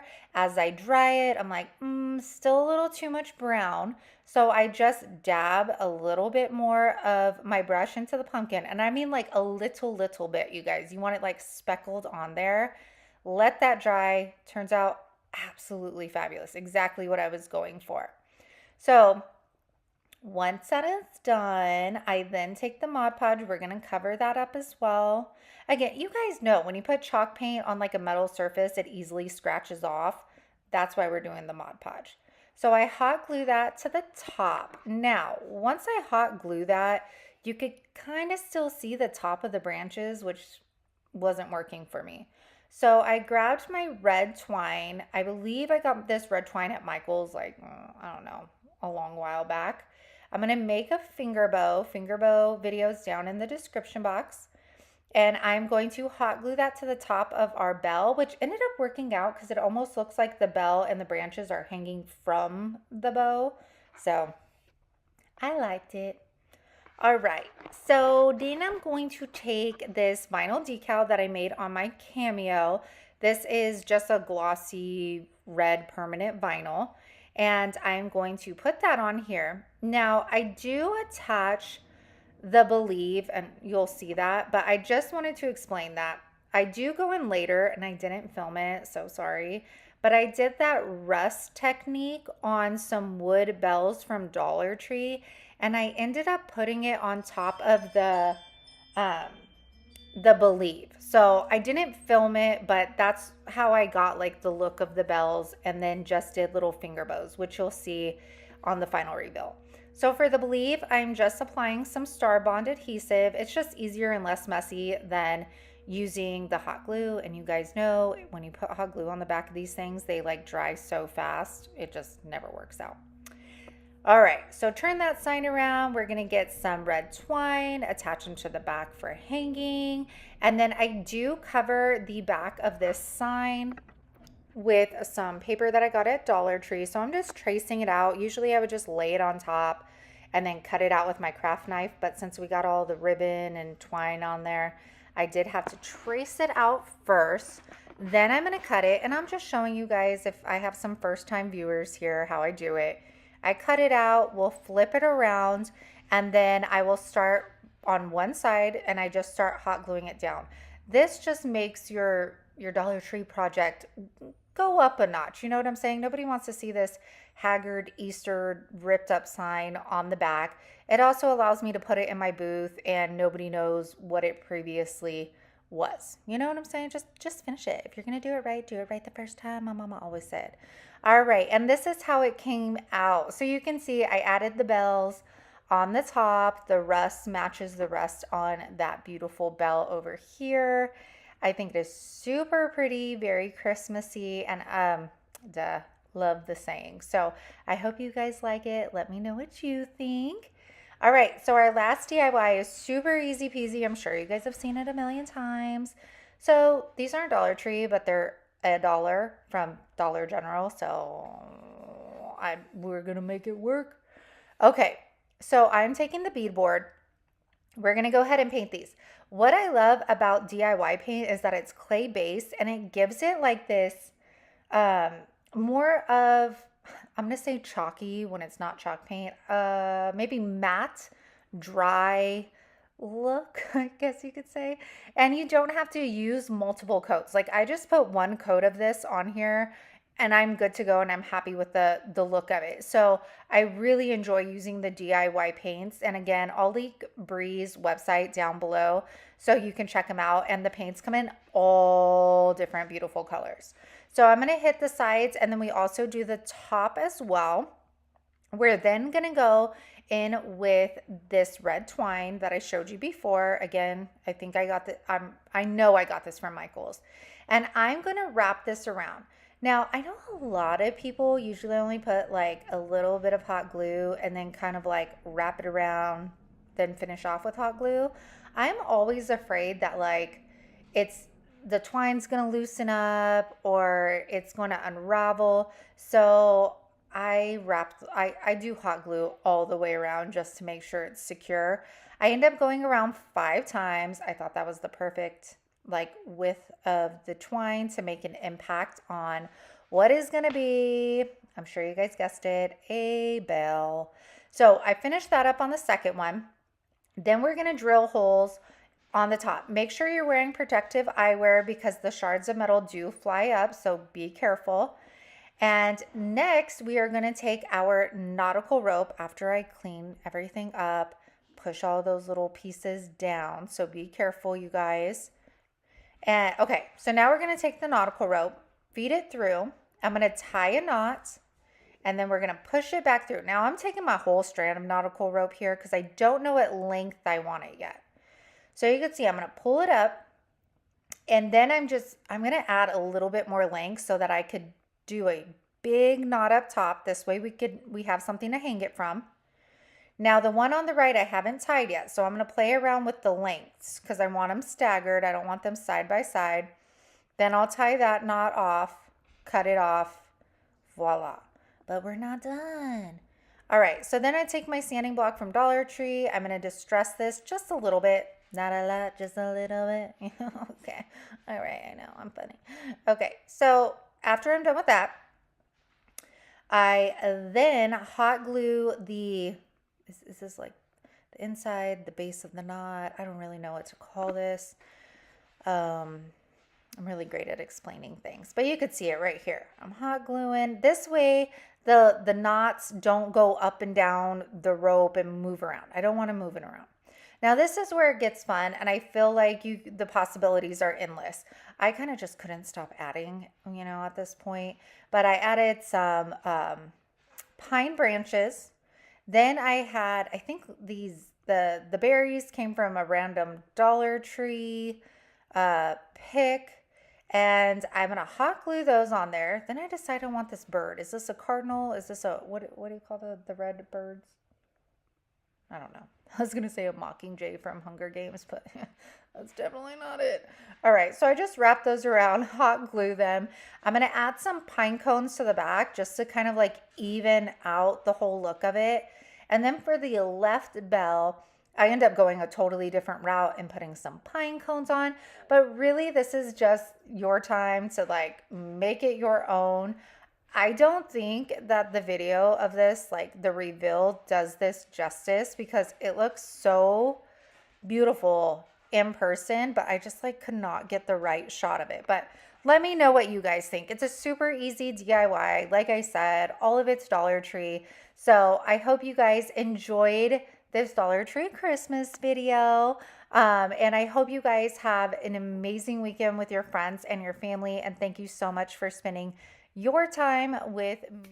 Hey you guys, I just wanted to pop in and say hello. If you're new to my channel and you're viewing this video, thank you for choosing to click and stick around to watch. I can guarantee that on this channel, you're always gonna learn something. You're gonna have so much fun. And if you're a hot mess crafter like me, like if you got the pass to the Hot Mess Express, then you're you're gonna love it here.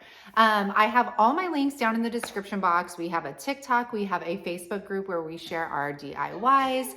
There is an Instagram. What else do we have? A Pinterest. There's a little bit of everything. I also have a website as well, so go ahead and go check that out. I will be adding more and more as the weeks go by, and you guys know the drill. If you're digging me, if you're digging this channel, if you're digging the DIYs, then please make sure to like, subscribe, and leave your your girl a comment. It lets YouTube know that people are enjoying this video and they're more likely to share it with other people. So with that said, you guys, I hope you have a great holiday season. I hope this video inspires you to get out that holiday decor, and I cannot wait to show you what I have in store for you for 2022. All right, let's get back into the video, you guys. Okay, so for our first ornaments, we're gonna start off by using the IOD molds. I got this from thepaintedheirloom.com, and I am also working with the IOD clay. You don't have to use their clay, but it's great clay. So you can see right there, I covered it with some cornstarch, and then I am just pressing it into all of those nooks and crannies, then taking my rolling pin and just smoothing that out. Once I have that all in, I'm going to flip my mold upside down, and it'll easily pop right out. Next, I take my craft knife, and we are just going to cut all of that excess clay off of our frame. It is so easy, and these come out so beautiful. So I'm going to go ahead and finish removing the excess clay off of this frame. And then we are, while this clay is still, I'm going to say quote unquote wet, moldable, I am applying my medium adhesive Star Bond glue to the back. I'm using a Dollar Tree ornament, and then I'm going to place this on. And this is why I'm doing it while it's still moldable. That way I could kind of bend it and shape it to our ornament. So you can see I'm kind of like bending up the side, not up the sides, but bending the sides to kind of mold to the ornament. And then I will set that aside, and I'll go ahead and just let it cure to make sure that it's adhered. Imagine these on glass ornaments too. Whew. Okay. So this next one, I'm doing a poinsettia. Now this is an older mold from IOD. You might be able to find it from a stockist. So I'm going to leave Vonda from the Painted Heirlooms online store down below, and also Iron Orchid's website, so that you could potentially find a stockist near you. So again, I coated my mold with cornstarch. I think it's cornstarch, I don't know. And then I'm pressing my clay into there. Now I like to take my rolling pin and roll it on the back. That way I could get as flat and even as a surface as I can, because as you can see, you're like digging your fingers in there. So I don't want it to be like all bumpy. I want it to be flat, where like when I apply the glue and apply it to my surface, it's hitting like the entire mold, not just certain sections of it. So again, taking the craft knife, we're going to go ahead and clean up this beautiful flower. After that, taking it again while it's still moldable, I'm going to take that Star Bond adhesive, apply it to the back. Now you guys, you could apply this stuff to glass, to wood. You could just use the mold by itself and make ornaments just like that. I mean, there are so many things you could do with the molds, and the best part is you could use them over and over and over again. So doing the same thing, pressing those edges down, making sure it's molding to the ornaments, and then I set that aside and let it cure. So after that is done, maybe one day, you guys, I can't stop yawning. I'm going to take Linen White by Rust-Oleum and a chip brush, and I am going to coat the entire clay piece, and then we're going to go around the ornament as well. And I'll do the front, I will do the back. You guys, once you see the final result of this, the details that these sisters are able to put in their products are like stunning. I'm like, how does it happen? Because this is a small piece and the details are just outrageous. So for our poinsettia, we're taking Crimson by Waverly, and we are going to go ahead and coat this. And I did do 2 coats on each of these. Make sure you're getting on the sides of your clay, getting kind of like stippling so that you're getting in all the nooks and crannies of those details. And then next, now that it's dry, I'm taking my antique wax and water mixture, taking a Dollar Tree stencil brush and stippling that into the frame. Like I said, this has so much detail in it. I have to get it in all the nooks and crannies. So I'm going to apply it to my frame first. Then I'm going to take a paper towel and I'm just going to blot off the excess of this. And just keep in mind too, if you didn't want like the middle piece of the frame, you just easily cut it out. Like, yes. All right. And then I'm going to apply again the wax to the remainder of the ornament and blot it off as well. And then remember, the wax, antique wax, white wax, those are your sealants. So you don't have to go out and like spray this with like a Rust-Oleum clear matte or anything. Your wax is your sealer in this case. So I'll finish that one up. Then we're going to take DIY white wax. My girl Bree from Upcycled by Bree sells this. I'll leave her link down in the description box. And it is my favorite white wax. It is like so buttery smooth. It moves around great and the color is a pure white. So as you can see, I focused on that poinsettia so it really pops. And then I'm going to dry brush the rest of the ornament because again, it is my sealer for my paint. So, and it looks cohesive too. So just do the front and the back. Okay. All right, so now that I'm done, I'm taking this reindeer stamp from the new Christmas stamp collection, putting that right in the middle of our frame. Comes out absolutely gorgeous. Then I'm just going to add some accessories. Now, obviously, the star of the show are the clay molds, so we don't need a lot going on up top. Okay, so I'm just adding some greenery from, you guys know, my favorite picks from Walmart that I use on every video. And I'm going to add some little berries. Do we ever like just use something the way that we buy it?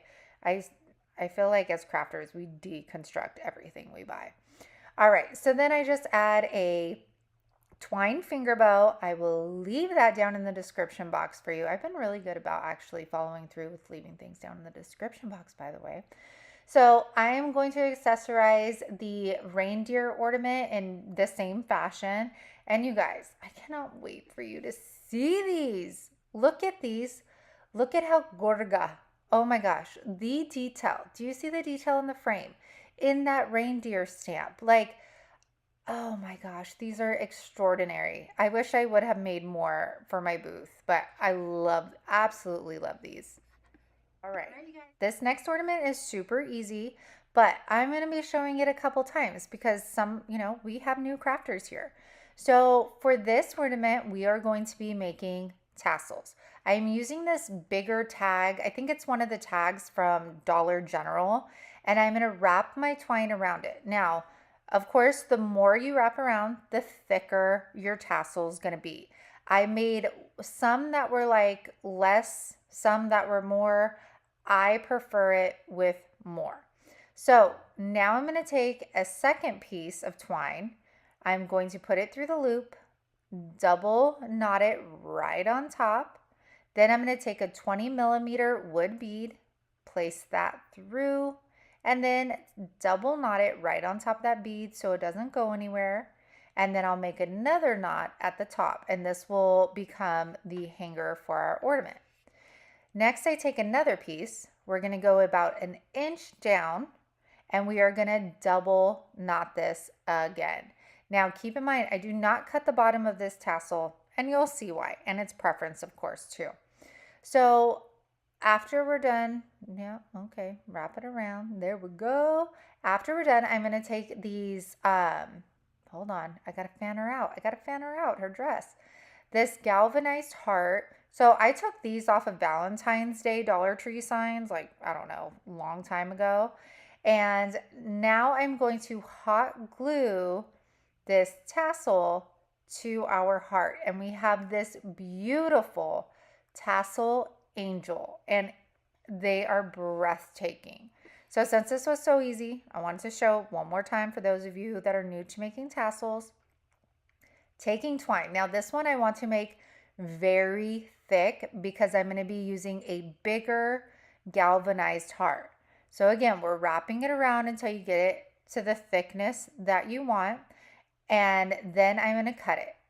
I'm going to take a second piece of twine, feed it through the loop up top, double knot that.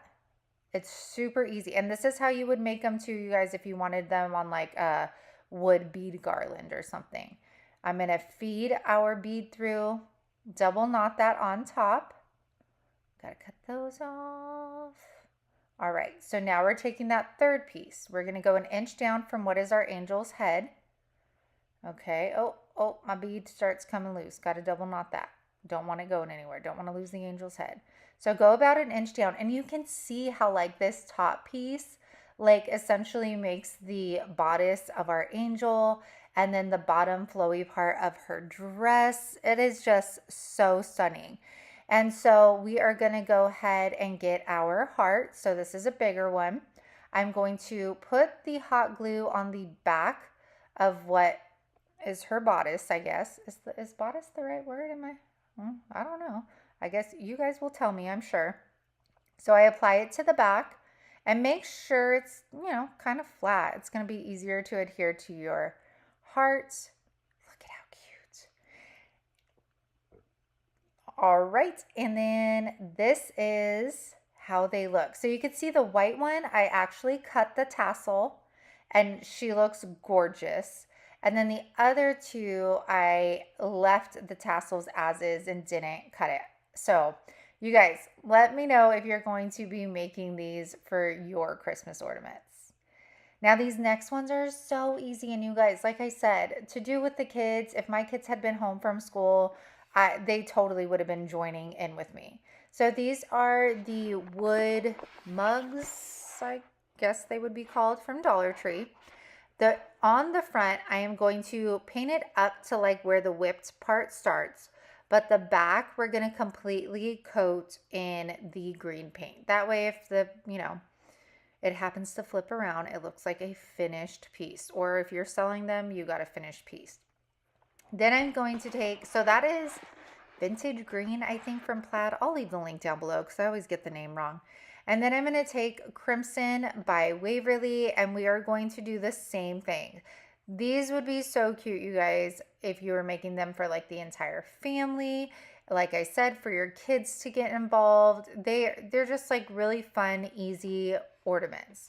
So we're going to finish this up. I do paint like 3 green, 3 red, and color possibilities are so endless. And you can even just put Merry or Jingle or whatever on them. So now taking caulking from Dollar Tree, I'm going to go ahead and squeeze that on top. Take this spatula from my Cricut, and I am going to smooth that over, make sure I'm covering it, and then I kind of sway it back and forth so that you get that whipped effect. Next, I'm going to then take some, after I wipe all my edges off, make it look nice and neat, take some glitter from Dollar Tree. And this, you guys, I don't have the accessories, but if you had like a peppermint or a straw, you can get really creative with these. And this was my first time using the caulking to make I don't know, quote unquote food DIYs. So it was my first attempt, and I think it came out pretty good. Nice and easy for me. I ain't making any cakes or cupcakes or anything, but these are more must speed. So again, applying some green to this one. So easy peasy, Dollar Tree squeeze. And then we are going to just get some twine, make some loops so that we could attach these to the back of our mugs, which now that I think about it, I don't even think I showed you how to do, but I think you get how you would do it. You just put some hot glue and then put it on the back of the mug. All right. Oh, you guys, if you've never tried these, it's like the soy wasabi blue diamond almonds. Oh my gosh, they're so good. All right, back to the DIY. I am now taking some vinyl decals. I believe this font is Snow Deer, and I got it from defont.com. I am making some for my niece and my nephew, and then I'll be making some for my kids. And like I said, you don't have to put names. You don't have to personalize these. You can simply put like Merry, Jingle, Noel. I was going to say Harvest. Wrong holiday, girlfriend. But you can put different things on these. And then after I'm done with this, I just attach the little strings to the back of it with some hot glue. And this is how they turn out. So simple, but so cute. And like I said, you could personalize them or you could kind of make them everyday, kind of Rae Dunn looking. You do you. I hope you like them too. Oh, I rhymed. Okay, these are so easy. These are like the wood Scrabble pieces from Dollar Tree. I have a bunch. At first I thought, oh, just paint over the Scrabble pieces. And then I was like, girl, get smart. Like just hot glue the pieces together. So I'm going to cut some strips of ribbon out. I'm going to do some red, some black. You could do twine, tons of options here. And then after I'm done cutting those out, because I want to show you this whole process because you guys don't know how to cut ribbon, I am going to put a little bit of hot glue on the top. And there we made our loop. Then I'm going to apply hot glue all around our Scrabble piece. And then on the inside, I'm going to place the other Scrabble piece on top. And you guys can paint these whatever color you want. You could distress them. You could do them black. You could do them white, red. I decided to leave them just a raw wood. That was my preference. I like the way that they ended up coming out. And now I'm going to do this for as many as you want. So I think you guys are getting, this is for like a mini Christmas tree, not a big giant Christmas tree. Next, I am taking ribbon and we're going to make some finger bows. You guessed it. Again, the link will be in the description box. So right here, I'm just kind of getting the size and then I'm going to take it apart. That way I know the length of each finger bow and I could pre-measure out a bunch of ribbon. So after I do that, we're going to go ahead and make those finger bows. And as you can see, I did like black and white, red and black, and then that like cow, like farmhouse ribbon. From all of these are from Dollar Tree. This whole thing is Dollar Tree. So I make those. I'm going to hot glue them to the very top. I chose to put the bows on the top before my lettering. That way I knew how much room I had for my letters. So I continue to do that for the remainder of the Scrabble pieces here. Once you guys learn how to make a finger bow, you guys are so easy. So I thought about doing like a paint pen, but since I didn't paint these, I was like, you know what? If I use a paint pen, it's probably going to seep into this wood and make a huge mess. So I decided to go with the vinyl decals. And I'm just going to put a bunch of different sayings on here, kind of Rae Dunn-ish inspired, I guess you can say. And these are going to be so cute. I'm going to put this Christmas tree and these ornaments in the kids' bathroom because we have enough like room on the sink. And I think they're just so cute. They were so very easy to make. And this is another one that you can easily make with, you know, kids or friends or whatever. It's just an easy beginner craft, which is awesome. Okay, so I'm sure everybody and the mama knows how to make these, but I wanted to. So here it is. So taking our Dollar Tree ornament, polyacrylic, I am going, and I use polyacrylic because I think somebody told me a long time ago that if you put your ornaments like in an attic with heat, Mod Podge tends to melt. Don't know if that's accurate or not, but anyways, polyacrylic works, so we're going with it. So we're just going around, we're letting that excess of the polyacrylic drip into our cup, and then I'll kind of let it, not like drip dry, but like I just let the excess drip out of it. Then I have like my fancy setup right here with my almonds and my ladybug vacuum, twirling up some like a receipt paper, pouring some glitter that I got from Dollar Tree. And then again, going around and around and around, making sure we have no clear spots in there. And you guys, I get why people like these glitter ornaments. They're just so beautiful. They make you smile because they're so shiny and sparkly and kind of just, it just screams Christmas. So after I'm done with that, Then sorry, I smacked my lips right there. Then I am going to take this decal. So we've seen the Santa cam, the elf cam. This is an angel cam. My best friend out here in Kansas, her mother just passed away this month. And I thought that this would just be a beautiful sentiment to let her and her kids, her family know that, you know, her mom is there watching over them this holiday season and every holiday season after this. So I just think it's a great sentiment. So if you have anybody that's currently lost someone, I think this is such a cute idea. So I used like a sparkly blue vinyl for this. And next we are going to take some, sorry about that, silver ribbon. Y'all, I don't know where I got this ribbon from. I've had it forever. You can see how old like the sticker is on there. I'm going to tie that to the top. Then you guessed it, another finger bow. So I am taking this blue gross grain ribbon. And then always remember to burn the edges of this ribbon because it has a tendency to fray. And there we go. Get that lighter. Okay, so I'm going to go ahead and stick that on, make another silver finger bow, and place that on top. And then we have this beautiful angel cam ornament. I know her and her family will absolutely love this. I hope you guys loved these ornaments. And I hope guys, if you follow me on TikTok or Instagram, then you know I totally found this wreath and another wreath on the side of the road, and I definitely picked it up.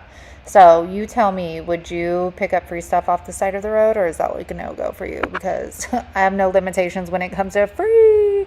Okay, so I am going to take this apart. The bow I could not salvage. And then everything else, this looked like it was definitely a professionally made wreath. And all the items were so nice and like high quality that I saved all of it. Now, once it was off, you guys, working harder, not smarter here, I was like, you know what?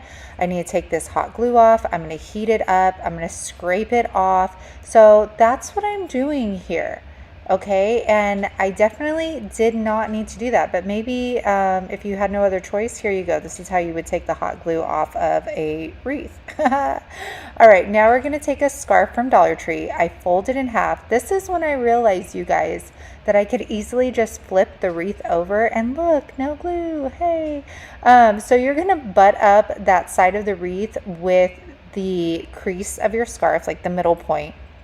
We're going to tie that tight onto the wreath. Now, if you wanted to like reuse this or sell this, I would definitely hot glue the left and the right side of the scarf off, but I would probably reuse this, so I'm not going to do that.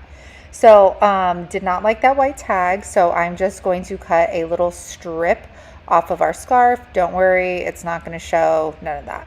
Now I'm going to take some greenery from Dollar Tree from Walmart. And what I've learned about doing wreaths over time is that the more variety in the florals and the greenery that you have, the better the wreath looks. So I'm doing some glitter eucalyptus. I'm going to do some pine picks from Walmart.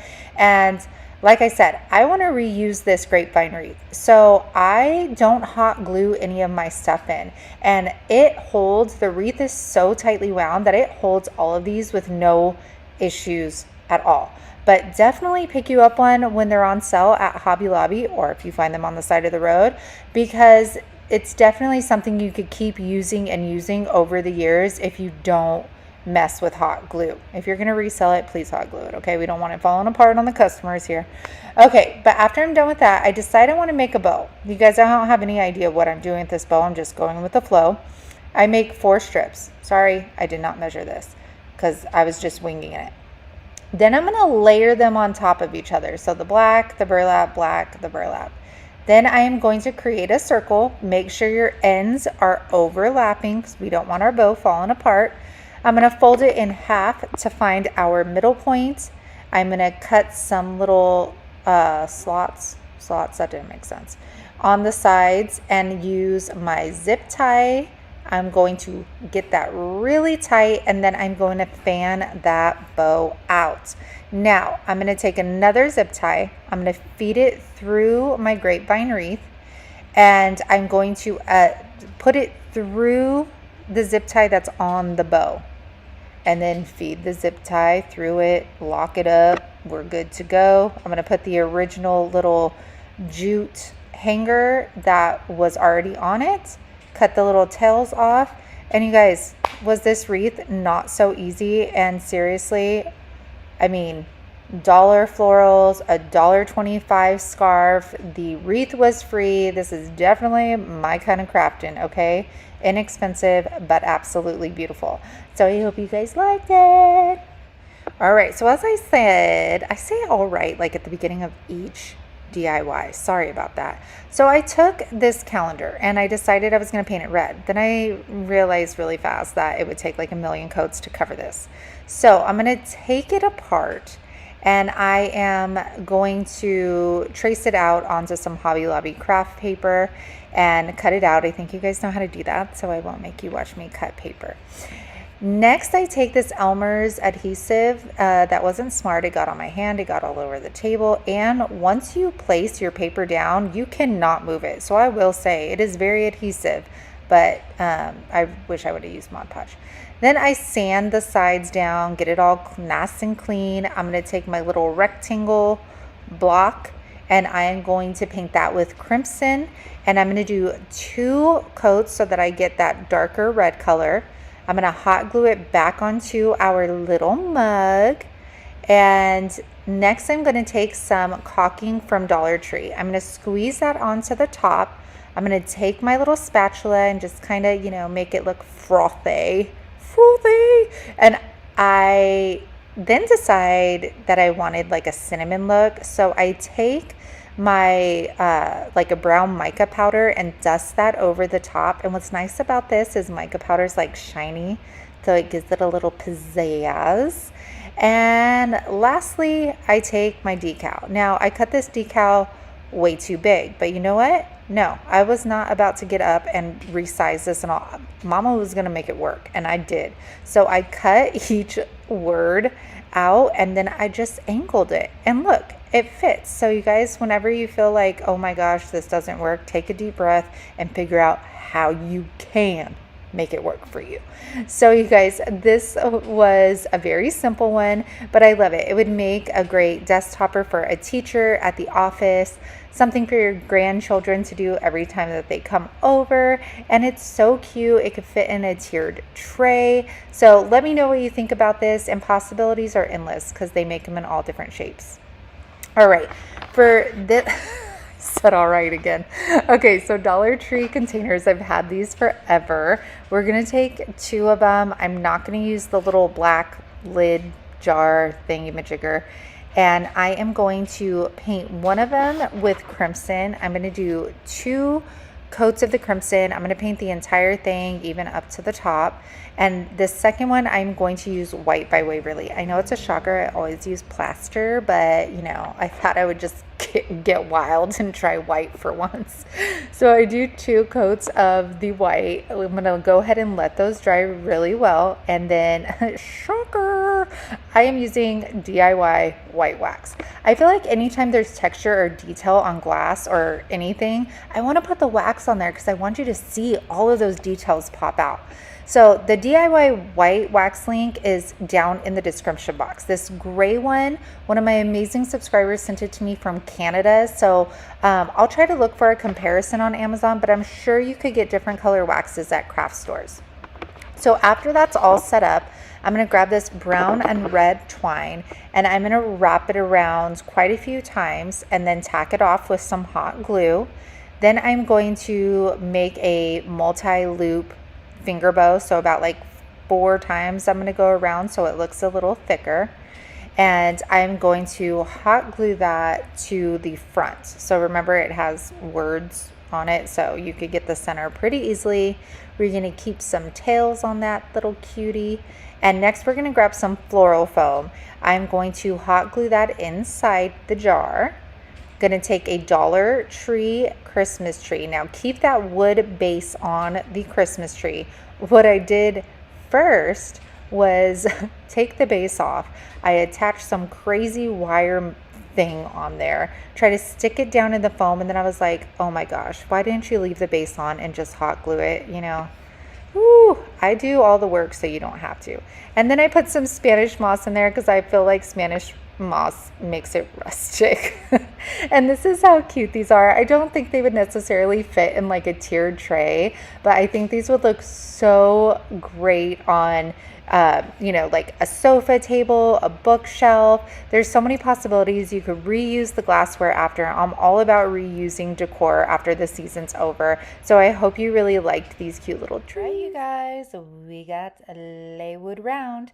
So a couple questions we'll get out of the way. This is an 18-inch wood round. I usually get all my wood rounds from Home Depot when they are in stock. I am going to be staining with this gel stain by Rust-Oleum.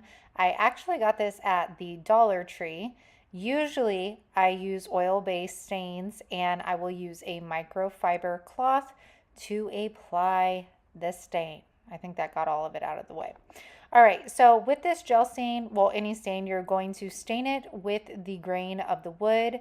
I am going to stain the front, the back, and the sides. I will say this gel stain wasn't as movable as the oil stain. I guess it's supposed to dry faster than oil stain, but I kept this overnight. I think that's just because I'm used to doing that, so I don't really know if it dried faster or not. So I wanted to point out, after I was done staining, I applied this clear shellac to my wood round.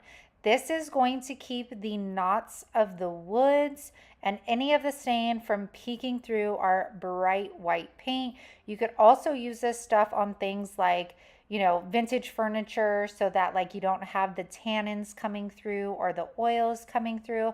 So it's a great product to keep in your stash. So now I'm going to apply my painter's tape. As you can see, there are lines already there for you where the glued pieces of wood are. This is Scotch 233 Plus automotive tape. It is expensive, but this is what works for me. It's just very adhesive, so I never have any bleeds with it. I do have all of the products I use for my wood rounds in my Amazon store link down in the description box. So now I'm going to go ahead and wrap that around my wood round. And then I'm taking Linen White by Rust-Oleum, my mini sponge roller. These come in a 2-pack at Menards. And I am going to do 2 coats of the white paint on top and on the sides leading up to our painter's tape, of course. You should never have to put a bunch of pressure on your roller. Just coat your roller appropriately and you should be fine. Then comes the most satisfying part, taking that paint off. Save that paint. You can painter's tape. You can reuse it. And look at that crisp line. All right. So now I'm going to take my stencil that I made with my Cricut. This is Aura Mask 813 stencil vinyl. I have a lot of you saying that you get bubbles in your stencil vinyl.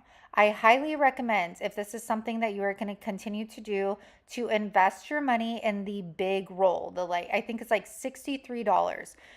You want the stencil vinyl to come on its original cardboard roll, because what happens is when you get these smaller rolls, the person that is like rolling up the vinyl rolls it too tight, and that's where the bubbles come from, and it is very hard to get those bubbles out. So I highly suggest investing in the bigger roll. So now that we have that applied, I am taking Crimson Red by Waverly. I cleaned my sponge roller, I rolled it in a towel to get that excess water out, and I am just using it again. So again, do not apply any pressure to this roller. You should just be using a light hand. The more pressure you put down on it, the more chances you are of pushing that paint underneath your stencil. So I do 2 coats, you guys. And as you can see, my Aura Mask starts bubbling up. And I'm like, why is this happening? That's so weird. It's never, see how I'm like trying to push it down around the letters? I'm like, this has never happened before. And I could not figure it out for the life of me. But then I get onto the second coat and start drying that. And then I fill the heat gun because I have a cool setting and a hot setting on my heat gun. But the cool setting, you can also change it to become like more like warm. And what I was doing was drying this with the with heat. And so it was causing my vinyl to bubble up. Then it caused this amazing, which what happened to that? I don't know, you guys. Um okay, well sorry. I took the stencil vinyl off. I'm going to apply it with this. I'm going to apply clear matte spray paint over the top. You just need a very light mist, and then you are going to let it dry. It takes less than a minute, and this is going to help um, not spread that red paint onto your white. So I am now taking Helmsman water based. I'm going to put the can right here. You can see under Minwax, it says water based. This is what you want to not, in order to not yellow your white paint. If it does not say water based, then more than likely it's going to yellow your paint. So I am using a chip brush here. I'm going to apply 2 coats to the front, to the back, and then obviously we're going to touch up on the sides as well. Make sure you hit your sides up, because if not, then you're going to have drips going down the side and they will dry a nice cloudy white color, which we do not want. So I am going to finish applying the first coat, and then I'm just going to fast forward the other ones, you guys. I think you get it, right? And this is just a chip brush, just an old cheap chip brush that I'm applying it with here. All right, now I'm taking my D hooks. These are in my Amazon store link as well. And I put them about 3 inches in on each side, and then I guesstimate how far down. So I screw those in. I'm going to take my wired jute cord. This is actually from Dollar Tree, and I prefer this over ribbon. It holds up very well. I have one on my door right now, and I've never had issues with the wired jute cord. So we're going to do the other side as well. You just twist that on up. I put a little hot glue just so like the actual like jute doesn't unravel on me. And then after that, we are then, you guys, I don't know how I made this bow, but I made it and it looks so good. I think I did like a circle, okay? Then I scrunched it together. Then I brought the bow towards me and then away from me. I don't know. You guys just watch, because I don't know what I did. And then I twisted it around the middle. And then I am going to lay my greenery in there. So usually, if you've seen my videos before, I usually zip tie my bow and my greenery together. This time, I just had to wrap it, and then I'm going to hot glue the strand in the middle to the back. And this was not budging. Like, my greenery is not going anywhere. You guys, I don't know how I created this, but it was so easy and it looks so good. Now I'm taking my industrial strength Velcro, and we are going to apply this to the back of our bow and our greenery. I have been using this for quite some time now. I have one on my front door right now. I have the like storm door that slams against it all the time, and it is still holding strong. I prefer to use this. That way you could change your bow out, next year if, red trucks isn't your thing. You could easily change your bow out by taking off the, what do you call it? The Velcro. And if it ever did come off, all you had to do was apply more Velcro. But I have not had that issue personally. And that greenery, did I already say I got it from Walmart? I got it from Walmart, y'all. So we're just going to go ahead and take that off, and look at how pretty. I wanted this to be a little bit more simple so people that were beginners could easily achieve this look. I love the bright white with the red, and then that bow. That ribbon is actually from Dollar General. So I hope you guys really enjoyed this wood round. All right, y'all, for this one, my friend gave me these like wood signs when she was moving. So I am taking two of the pieces. I'm going to take the backing off of these.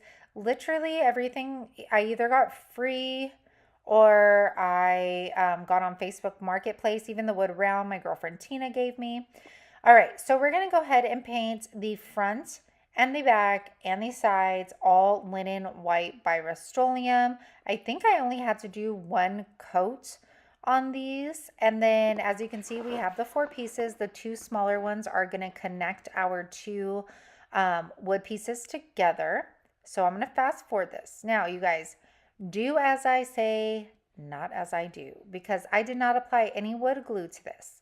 So normally you would apply wood glue to the two middle pieces and then to your small wood pieces that are going to hold your sign together.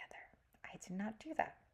Then taking my nail gun, y'all, I am measuring because I don't want it to pop through. But then the longer ones, I'm like, you know what? I'm just going to give it a try.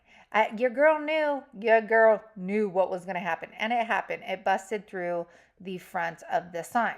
So then I put in these smaller staples, and those were too small. It went through the first piece of wood, but it would not go through the second. So then I had to get old school, and I just took nails and hammered them on in.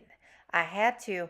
It was the only way to make it work because I didn't have any nails for my nail gun that were like in between the two sizes. So you guys, so this is where I'm trying the little nails. And then I'm like, nope, that's not going to work. So then I just end up nailing it. All right, so now I'm repurposing the D-hooks that were originally on there. D-hooks are great to use if you think that you're going to be putting weight onto something. So since this is going to have hooks on it, I wanted to make sure I had D-hooks so that it could withstand the weight that might be hanging from it. So now that that's done, we're going to flip it on over. I am going to take these hooks. This is from Dollar General. I got it on clearance, you guys, for I think like $1.50. And John was the one that had the idea because these hooks were like put on super crooked. He was like, we should take off the hooks, put them on some barn wood, and then we could resell it at the booth for way more than $1.50. So that is what I'm doing. I'm taking off these farmhouse hooks from this Dollar General sign. You know I'm going to keep that piece of little MDF because we could use that for something. And then I am going to attach it to our wood sign. So I'm using my painter's tape to have a nice straight guideline as to where to put my hooks. Then I'm going to grab a pencil and I'm going to start marking where the holes are in these hooks. And that is going to give me a nice guideline because we are going to pre-drill some holes. That way it's easier for me to screw the screws that came with the hooks back in. So as you can see, doing that, yep, easy, easy, easy. And then I am just going to screw those back in. So again, the wood was free and then the hooks were like $1.50. What's up? Okay, so now I'm going to take my stencil again with Aura Mask 813 stencil vinyl. I got this image off of the Cricut Access. And I am just going to apply that down. Well, I'm trying to get this as straight as possible. It is so hard when you pick a design with straight lines like the border. Because if it's crooked, you're going to tell. All right, so we're going to apply that. We're going to peel the transfer tape back, which is Vinyl Ease transfer tape. And then, sorry that the color changes when blue gets all up in the mix. So now I'm taking Rich Black by Folk Art. I'm using my stencil brush from Dollar Tree, and I'm just kind of stippling this on. I didn't want it to be like a clean black. I wanted it to look a little worn. So that's why I'm stippling it on instead of like sponge rolling it on. I'm not trying to cover every nook and cranny on this. So now I'm going to go ahead and take that off. No bleeds whatsoever. That's what's up. And I don't use Mod Podge. Don't. I just have a very soft hand and I don't apply any pressure when I am painting a stencil. So I am going to finish weeding this. I think I kept a lot of this in here for some reason. You're welcome. But I like this because it can go for winter too. Like it doesn't just have to be a Christmas, what would this be? A shelf hanger, a hanger? You know what but look at how cute this is. Like the farmhouse hooks are everything. I love that it's winter related. You could see the basket that I made in my previous video hanging from there, a cute little scarf, and this will be definitely going in my booth. Okay, this next one, you guys, I found these. These are actually lids to ammo boxes. And I think I got 6 of them for $25 on Facebook Marketplace. I sanded them with a very low grit sandpaper. I want to say like 80, maybe 60 to get all of the stuff off of it. And then I sprayed it with shellac as well. And then I'm going to go in with our rich black chalk paint. Now, this chalk paint is super thick. Even when I put a little water in it and mix it up, it is thick. So I wanted to show you what I'm doing. I am getting my spray bottle. I am spritzing the water on the wood and then applying my chalk paint. This helps the chalk paint move and it helps it go further. So I learned this by watching Amber Strong paint furniture, and seriously, it is like one of my best takeaways because I would have probably used so much paint if I did not have that water to really spread this chalk paint out and kind of like thin it out for me. So I am going to paint the front, the back, these sides. I am planning on selling this in my booth. So for me, I rather take the time and have a very finished product for somebody. But to each their own. Some people don't like wasting their product on the back of like signs and stuff. So that's understandable. But for me, I know if I buy something, I would want it to look finished. So after this dries, I am then marking out some holes on the back here. And I am going to then, any day now, sometimes I think I do a really great job editing. And sometimes I'm like, how did you miss this boring part? Sorry, you guys. So we're going to take our drill gun and I am going to drill some holes up in this wood. If I don't drill my table first. And then I'm going to drill another hole on the opposite side. I'm going to take some nautical rope from Dollar Tree, feed that on in there, knot it up. I'm going to pull it as hard as I can just to make sure that knot is good and it's there and it's not unwinding. I'll put it through the opposite side, and I think this was like the way to go because it just ties in very well. So next I'm taking, you guessed it, Aura Mass Stencil Vinyl, Linen White by Rust-Oleum, and I made this with my Cricut. So now I am taking my stencil brush once again, and I am stenciling on my paint. Now I always get asked, why not just use vinyl? For me, you guys, I rather take that little extra time to paint because one, it's gonna last way longer, and two, I can charge a lot more for something that is painted versus something that has vinyl on it. And again, for me, it's being able to guarantee the person that's buying this is going to be able to enjoy it forever versus vinyl. I can't guarantee that because usually vinyl lasts up to like 5 years, and this is an indoor sign. So I'm going to take that off. Again, no bleeds.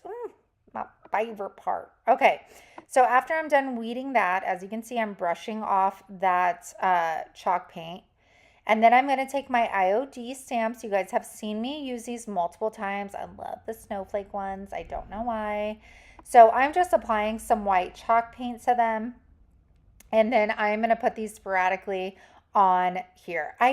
At first I was going to leave this completely plain and just do the Merry Mel. And then I was like, oh, it needs something else. It needs something a little bit more Christmassy. So use your imagination, or if you like the simplicity, then don't put anything. You do you, okay? So after I'm done with this, we are going to take some twine. I double knot it. Then we are going to use our staple gun. I'm going to make sure that's hammered down so it's nice and tight. Now, when you're doing a sign like this, you need to make sure you are pulling that twine as tightly as you can. If you have any give whatsoever in this twine, what is going to happen is when you apply like the little clips to hang pictures or cards, it is going to sag. And the more you use it, the more sagging you're going to have, and it's just not going to be pretty. So pull as tightly as you can here and wrap it around. You'll see right here, I'm going to stop. I'm going to double knot it again, and then I am going to staple this to the board. It took me 3 tries to do it, but I did it. And this is just giving me like another point of like just making sure it's attached very well. And then I'll go ahead and bring that all the way down. Then I'm going to take more of these fairy lights. You guys, I need to put these in my Amazon store for you. I just wrapped it around the back. I'm going to wrap it around 3 times right here. And I feel like this just like, oh my gosh, completed this and took it up a notch for sure. I'm going to Velcro this little pack to the back. That way, if you ever had to change it, it easily comes off. And that's it, you guys. We are absolutely done with this sign. And it came out, look at, absolutely gorgeous. And this is a big sign. Like this ammo box lid, it's pretty darn big. Oh, and make sure you clear it as well. I did clear Rust-Oleum spray paint for this because it's going inside. And I love the addition. And Mama Mickey gave me that card last year. But I love the addition of the lights. It just, hey, so my first inspiration comes from Pinnacle Decor. They have a Facebook and Instagram and an Etsy. And I found them on Pinterest. And I absolutely love this. So I am going to be using 3 pieces of 4x4s. They're just random sizes that I cut down. They don't have to be specifics. You could see hers were a lot larger in height than mine. So I am taking, this one's plaster. You'll see a theme. We're going to use plaster, vintage green, and cardinal red this entire video. I am going to paint the front, the back, the sides, top, bottom. You guys know the drill here. These are going to be standing up, so make sure you just coat the entire thing with paint. #Obby. All right, so with this one, I'm using cardinal red. Now, I don't know. I had this from last year. I'm thinking flamenco red. You guys, is flamenco red a red that Apple Barrel or Folk Art carries? Let me know down in the description box what your favorite go-to like Christmas red is. Preferably chalk paint, but it doesn't have to. I just want like a darker red. This is the vintage green. It is seriously perfection for Christmas. Now, I am taking my mini chip brush. You could get these on plaid.com. They are the Apple Barrel mini chip brushes. They come in an 8-pack and they give you seriously the most perfect de-stressing ever. After this, I am going to grab some ribbon. All of the ribbon I'm using is Dollar Tree. I have seen these done like with fabric. The inspiration photo, she used like a wider ribbon. So it's really going to be your preference. Now here, I am hot gluing my ribbon. You can do, you know the way I'm talking about where you like wrap it around and tie it in a bow. However, I didn't go with that. 1, I didn't want a bow up top. And then 2, I was afraid if I did that the little knot, that forms on the bottom when you twist it would like make this wobbly. So I went against it and I hot glued. All right, so for the green one, I'm going to use the Dollar Tree black and white ribbon. Anytime this comes out, I snatch it up because you know you're going to use this. I mean, you know you are. And for the red one, I grabbed the red truck ribbon from Dollar Tree. I've had this for I don't know how long and have never used it. So I was really excited. Next, my favorite, accessorizing. So y'all, these pine branches I got off Amazon last year. They are seriously the best quality ever, and they are not that expensive. I have the link for them I have my Amazon store link down in the description box, and they are in there. The little, like, I wanted to say bristles, you know what I'm talking about, are really nice. They're high quality looking. They look so real. So anyways, highly recommend them. So this wire like pick piece I'm using, these are from Hobby Lobby. Again, I got them last year, so I would assume they would have them this year. The things that are going to stay consistent with my little presents are the pine and then the little picks from Hobby Lobby. Other than that, I'm just kind of going in with odds and ends that I picked off other greenery from last year. And I'm going to start attaching it and playing around with it. And that's what I think is so much fun about doing stuff like this, because you could really just make it your own. It could be simplicity, just like the inspiration picture I showed you with the ribbon pine cones, or you can go all out like I am here with this glittery eucalyptus leaf from Dollar Tree. I'm going to add some stuff. These are to the left, the decorative fillers from Dollar Tree. They've had them out actually kind of like all year long. And again, the pick, I'm going to use some beads in here. I'm just going to keep kind of working it in until I get it to look how I want. And then with the red one, or sorry, green, I use another kind of glittery one. And then I'm going to use a pine cone, just like a lot of different things. And I loved that I was able to use a lot of odds and ends from previous greenery.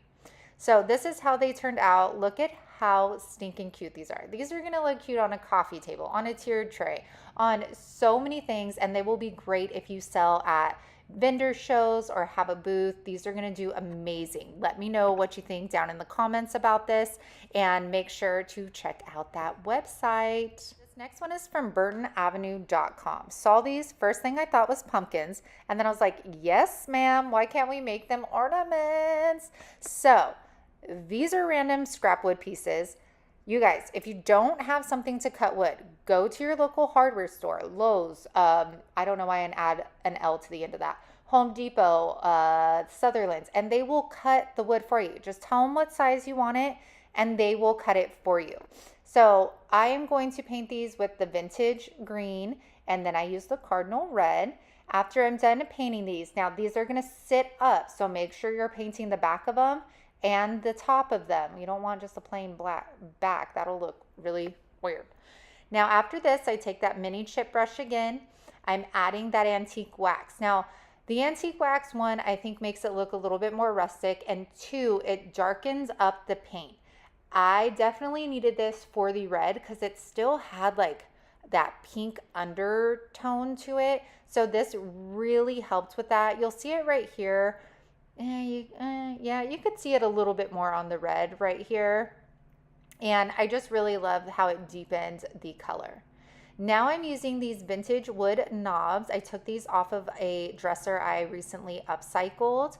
And you can use spindles, you could use wood branches, you could use glass knobs. I mean, tons of different options for these, but I knew this color, everything. It was just perfect. So I hot glued those on.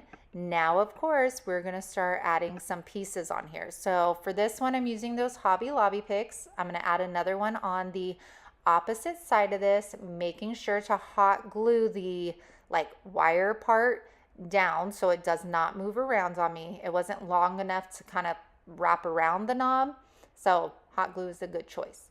Then taking my raffia, I've been making a lot of these bows, y'all, and this is the raffia is from Dollar Tree.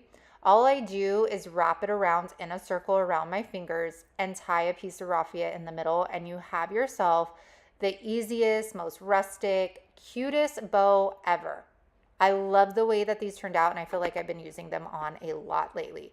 So after I'm done wrapping the middle, we're going to go ahead and get our hot glue and attach that to the front of our knob. Then we are going to set that aside, and the red one, this pick is from Hobby Lobby. It was $1.99. I'm sure it was 50% off because your girl, she loves a sale, okay? So I hot glue the wire to the base of that knob again, then taking another raffia bow, and again, the green and the red raffia is from Dollar Tree. I'm going to apply that and then cut down the raffia that's hanging there. Next, we are going to take our stencils. Now, these are just from the Cricut Design Studio.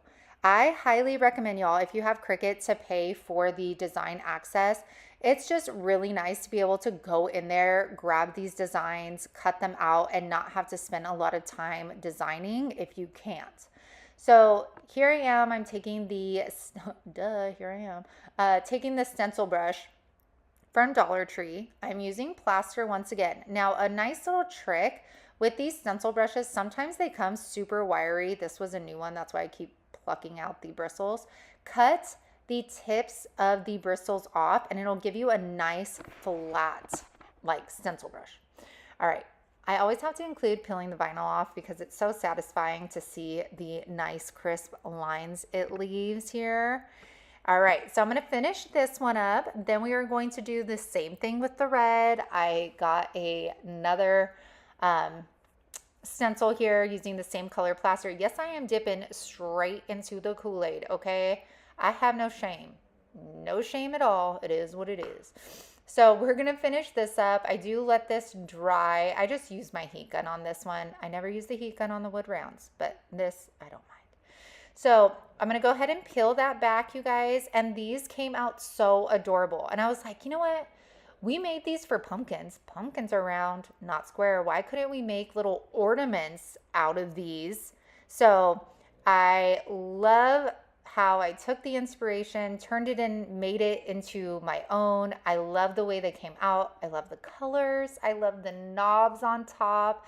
So what a great way of like repurposing something, you know? So I hope you guys love these as much as I do. Now this next one, this is from woodrufflesandlace.com.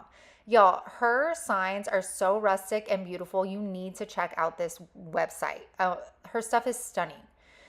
So I'm using, this is another scrap piece of wood. So the bottom is sanded because I used this on a previous DIY. And when I brought up my vinyl, it ripped off the wood because this wood is so soft. So right here, I sanded down the black stain. Then I'm taking white chalk paint with a baby wipe and rubbing it on. I chose to do it this way because I still wanted to see the wood grain, but I wanted to lighten up the color here. So next I'm taking this burlap bag. My girlfriend Tina gave this to me and she's probably thinking like, girl, I did not give you this bag so you can cut it up. But I didn't have burlap, and y'all know, like, I just do with what I have. Like last time when we used the old pillowcase, like, you gotta do what you gotta do. So I'm gonna cut this up. I'm gonna save the back because guess what? I can make another sign with that. So we're gonna cut that up. Then we're going to get our piece of wood, and I'm gonna lay this on top, find out where I need it to be. Here we go. Then I'm gonna fold that top down and then tuck it back. Turn it around, and we're going to start stapling this down. Now for me, I do it very tight, but the inspiration photo, I believe she left like a little sag in it, which I do like too because it actually looks like a burlap sack. I think for me, I always am like, well, I want the greenery to like stay in there and not like move around. So maybe that's why I do it tight. I don't know. So then I'm going to bring up the bottom, tuck in those little corners there, and you're just going to staple. And then you're going to staple again. You're just going to keep stapling up that thing. All right, now I got some Dollar General Christmas ribbon. Y'all, this is from last year. Not sure if they have it again. It was my first year on YouTube for Christmas last year. So like I overdid it, you know, like I just bought way too much stuff. So needless to say, I seriously do not need any Christmas supplies this year. So I'm going to tie this in a basic bow. We're going to fluff it up. Super simple. I didn't even like cut dovetails on the end of it. And then we're going to get this greenery. Y'all hit up Walmart now. Hold on. First, before that, we need to hot glue the ribbon down. Now, I'm hot gluing the ribbon down because I'm probably going to sell this. However, if you are keeping this for yourself, it might be a good idea not to hot glue it down because next year, if like this Christmas theme isn't what you're going for, you could change out the bow to match your decor. So greenery, Walmart, 98 cents. This stuff is, y'all, it is fire. You need to grab them, run, go now. These things are going to be gone. I'm actually going to go back when I upload my video today, and I'm going to buy more of these because I've already used one of the bags that I bought on just this video. So now I'm going to, I did that, then I had to take it out because I was like, girl, you need something to hang this. So I doubled up some twine. I tied some knots at the ends. Then I'm just stapling them here. Now I like this versus the sawtooth hanger because I feel like somebody would have more options as to where they wanted to hang it, whether that be a door, a wall, or be a leaner, you know?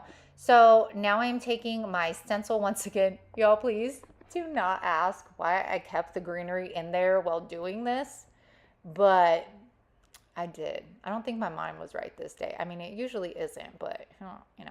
All right, now I want to show you a close up because I take the antique wax and I am going to pounce that on. And you can see how it gives me this darker red, which is exactly what I was going for. So if all else fails, y'all, and you can't find a dark red, here you go. Just use some antique wax over it. Definitely darkens it up, which is what I needed for this because again, this was giving me like pink undertones.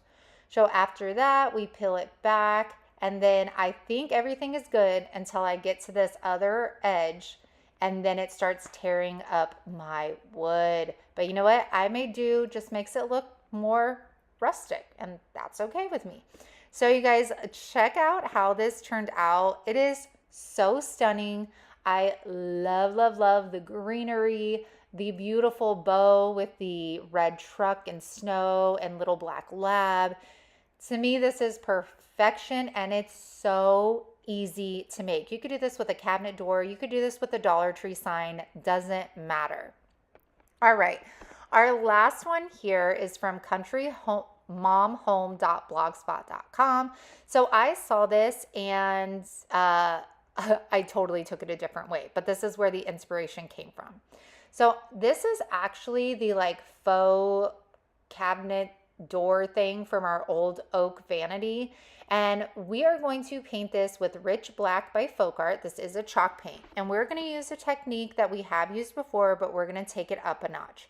So after this is painted and completely dried, we are going to take our candle from Dollar Tree. This is just the linen candle. And we are going to rub that sucker everywhere, on the edges, on the corners, up top. You want to douse this thing with your wax.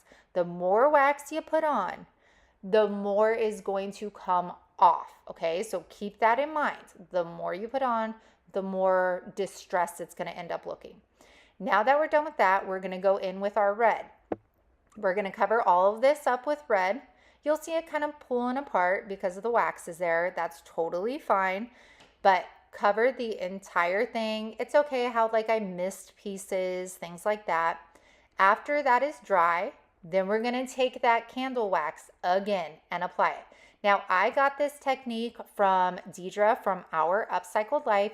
You guys have heard me talk about her multiple times. She is just a very great teacher. She has a lot of different painting techniques. She does a lot without a vinyl cutting machine. So I just really like and enjoy learning from her. So now I did the wax again, as you can see, the candle wax, applied the white.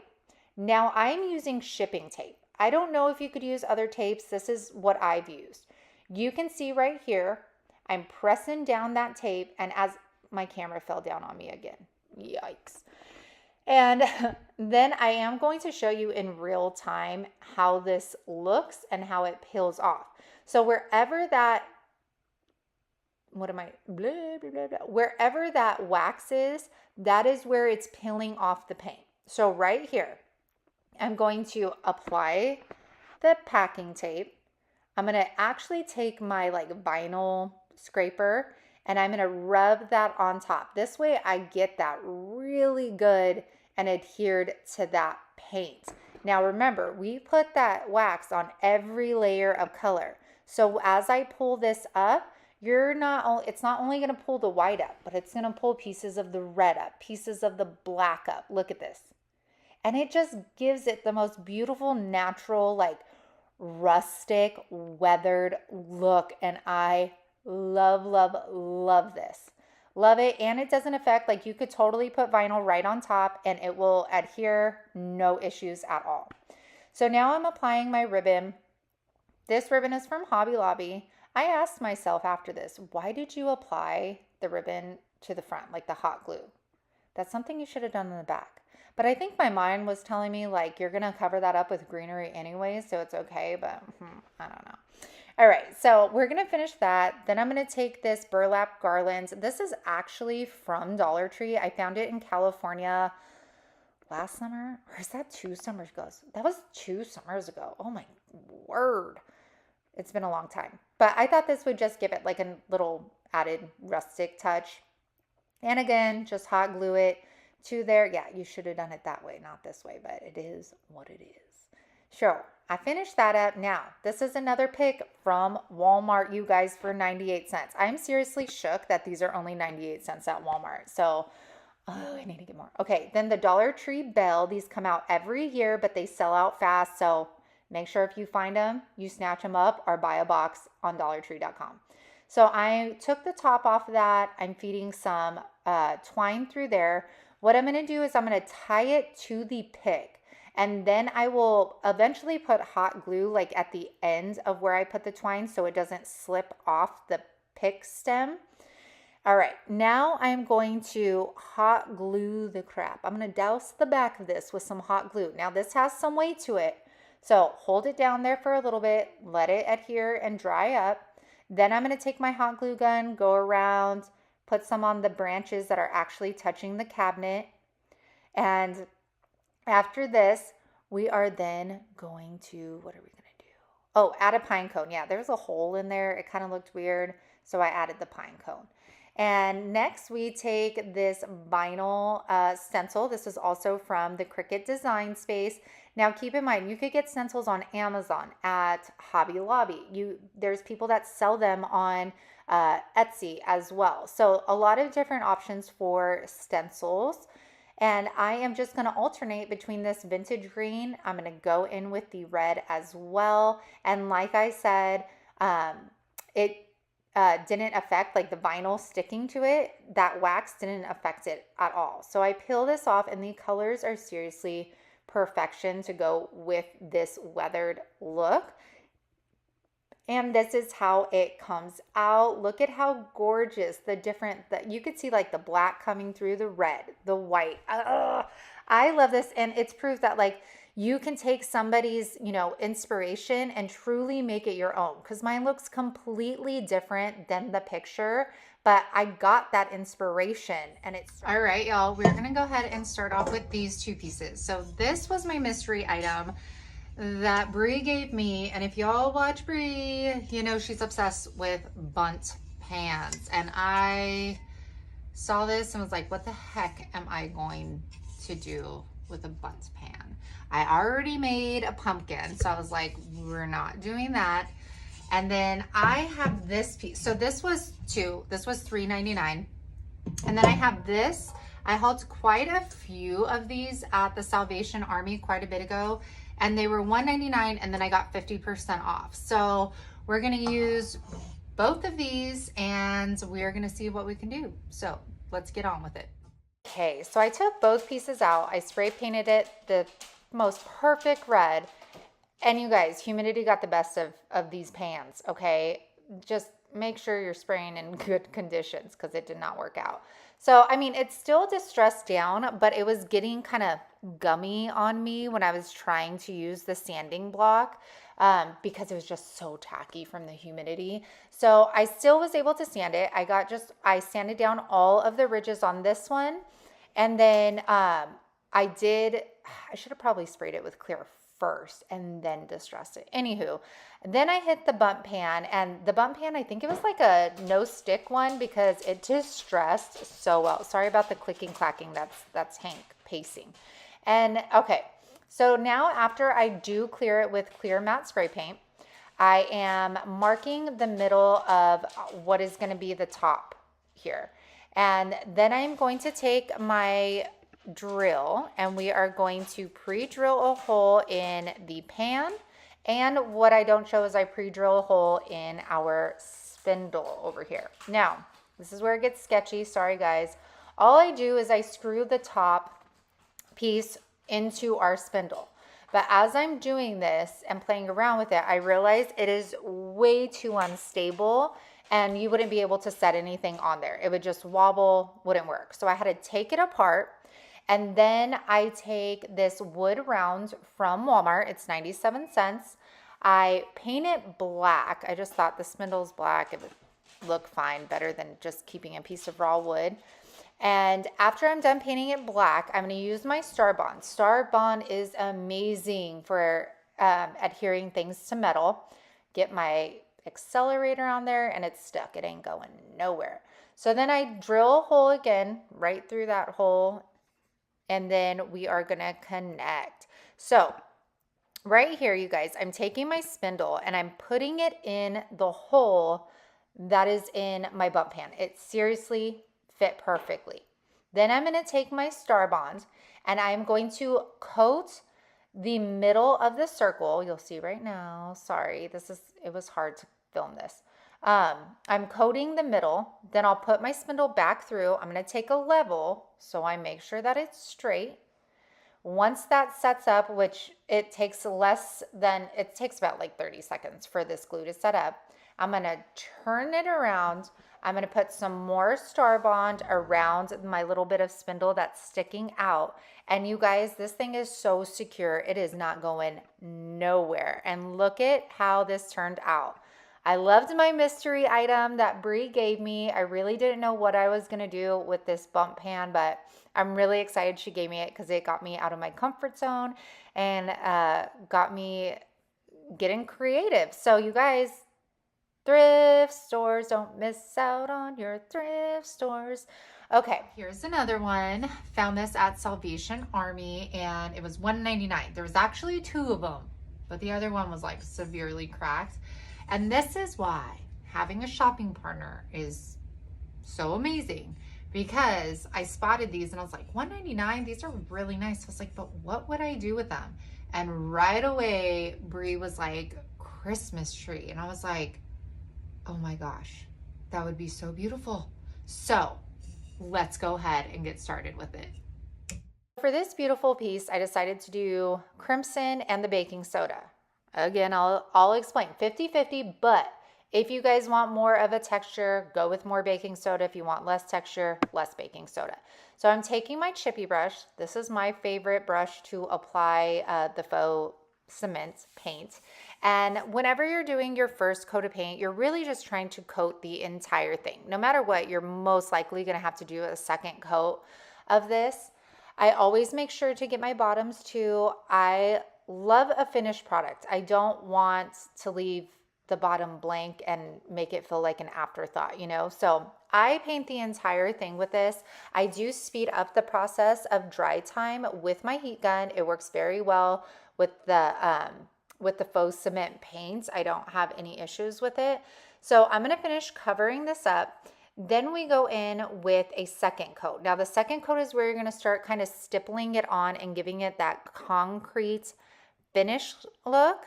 Now, if you don't want the concrete look, you can simply put a second coat on it and just use even brush strokes and it'll give it a smoother finish and not so textured. So I'm going to go around here. I'm going to get in all of our little nooks and our crannies, and I'm going to allow that to dry. Once again, it dries super fast. Sorry, I should have probably cut all of this painting down, but you know, I love for you guys to watch me paint because I know as someone that watches YouTube, it just brings me so much happiness. Can you hear the sarcasm in my voice? Okay, so now I'm taking the white wax by DIY. Now I wanted to show you this because at first I apply it, then I wipe it down. Then I take this grit powder by Sweet Pickins, and I put it in there and I'm like, oh, no, that doesn't look right. It doesn't look right. It ended up looking muddy and gray. That's not what your girl was going for. So then I try again. I take the DIY white wax and I brush it on. Then I take the grit. So the grit is a way to make it look like it's dirty and aged and let me tell you, it does the job, and I am beyond excited about this product. Upcycled.com has all of these items, and I will list them in the description box for you. So as you can see, as I'm hitting it, you can see those little gray pieces in there. I'll give you a closer up, of course, at the end, but I just continue to go through with this white wax. I dip my brush into the grit and then just kind of put it on spots where maybe like dirt would naturally settle into the details, into those lines on the side right there. And I'm just going to continue this all the way around. And then what else do I do? Maybe this is why my video is so long, because like I didn't edit this one very, very well. So hi, you guys. You could listen to me talk while painting. But seriously, upcycledbybrie.com. This is where the DIY white wax is. The grit is on there too. So many products she's sent me that I'm trying out and I'm absolutely loving.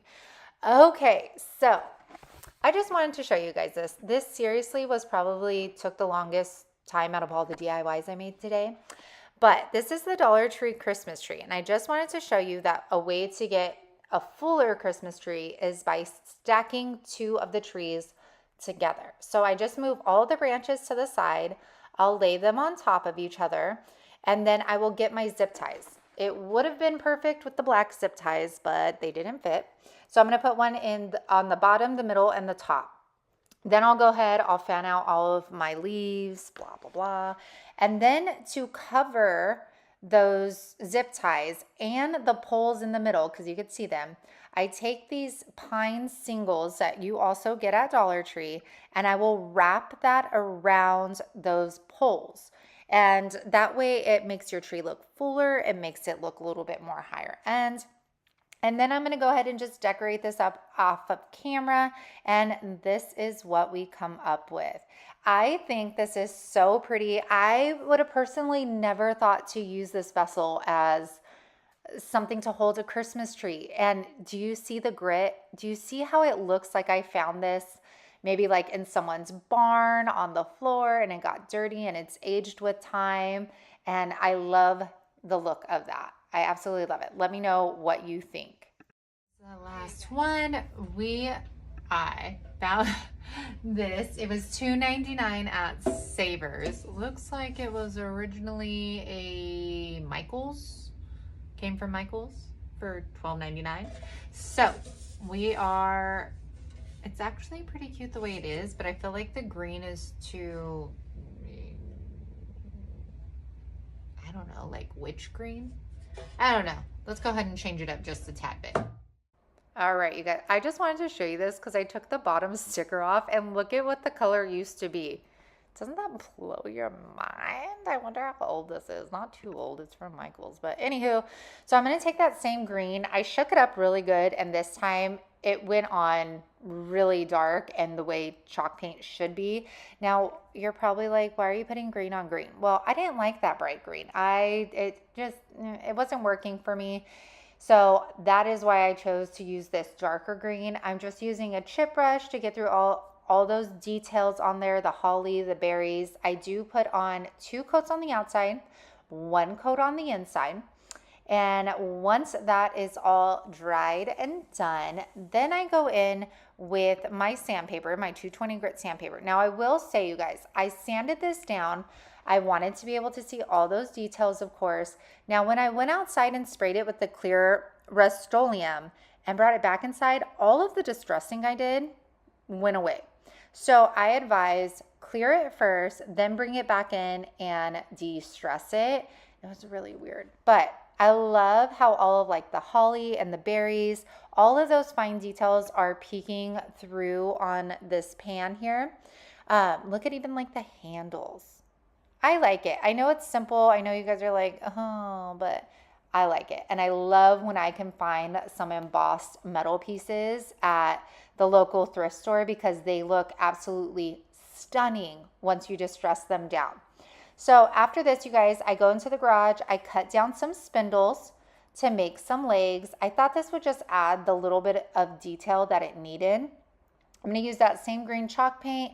I'm going to do a messy coat on the legs. And then of course I do the bottom of the legs because I like it looking finished. I like if somebody lifted this up to move it or something, they would see that the bottom was painted and not raw. I don't know. Is that just me? Anyways. Anywho. So after we do that, so you guys, Julie Signs and Design, she uses this Gorilla Glue. So I was like, you know what? I'll try it. You guys, I don't like it. I don't like it at all. It takes way too long to dry. I am a very impatient person. So going forward, I will personally stick with my Star Bond because it dries within like 30 seconds to a minute. Yeah, this took forever to dry. But this is how it turned out, you guys. It's a lot darker than what my camera is showing, but I love that you can see all these little details. I love the addition of the little mini legs. And thank you guys for joining me. Make sure to check Upcycled by Bree's channel. I will link it down in the description box along with her website for any of the paint goodies I used from there. And I hope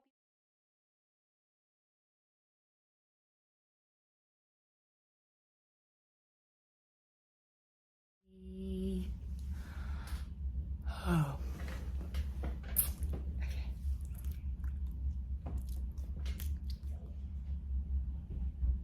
Can I just say the whole way bloopers started on this channel in the first place was because I was wearing red lipstick and I was doing my intros and then realized it was all over my teeth, and that's how bloopers started. Did you see that little thing? I think it was just dust. Don't say it's a spirit. Look, there's another one. Okay. If you guys have... Welcome back to Unicorn Dust Designs. If you're new here, hi, my name is Sammy. On this channel, Hey y'all, welcome back to Unicorn Dust Designs. On this channel, we do DIYs, wood signs, upcycles, thrift hauls, crime and crafting. I do a little bit of everything, you guys. So if you think you'd be into that, then keep watching. You're into hot messes. And she's back in the browser field. She's back in the browser field. Who says that? It feels good to feel good, you know? I'm very happy. Okay.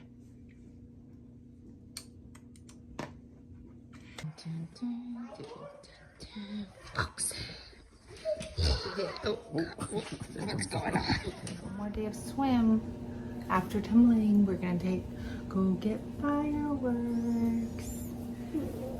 Love you. What do you want for breakfast? Okay, I'll be up there in just a second, okay?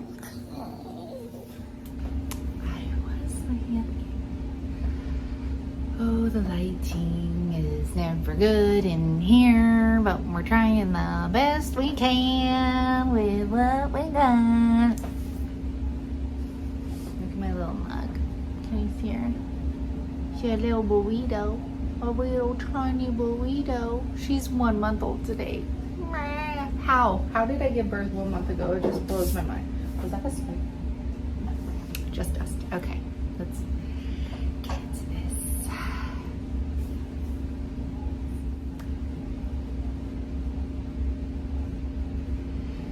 Oh, Chris. No, don't. We don't want to get copyrighted or anything. Can I just say I didn't decorate at all for Christmas last year except a tree because I was very pregnant and very sick. So this year, Mama's going all out. You guys have a fabulous week. Spotlight Saturday is Saturday. I will see you on all the chats. Bye. You guys, let me know what you think about my hair parted in the middle. Okay? Trying it out. Let's see. You know what the first thing I noticed? I literally thought that I had something like in my hair from my brush. Okay, you could already see them, right? We're gonna call them my tinsel. I kept like pulling at my hair and like going like this because I thought that like maybe there was a string or something that like attached to my brush, and then, you know, while I was brushing through. No. Look at that one. Look at that. Look at that one. That one's like not one. That's like 3 collective hairs, probably more next to each other. Oh my gosh, look at all of that shiny tinsel. I mean, like, I'm not like super mad about it, but like, really, I just colored my hair. Like, these are like strong, man. They're like, girl, get over the dye. Like, look at right there too. All of that. Oh, wow, you beautiful. Okay. All right, let me know what you think about. I feel like the middle ages me a little bit, but at the same time, I always feel like these look like they're thinning out or something. So it makes me look like I have more hair than I do, but then it makes my forehead look like, hey. But you know what? Tyra Banks has a big forehead, and look at her. Oh, all right. Let's get it. Hey, minute. All right. You guys, I bought these to meal prep with, right? It was supposed to be like a chicken cashew something. That's what's left. Needless to say, I haven't even meal prepped yet. My bad. All right. Now,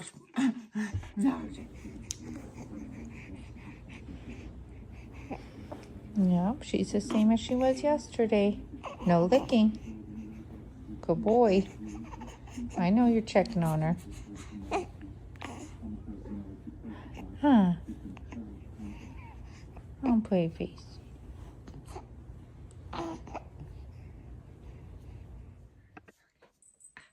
Pasty white.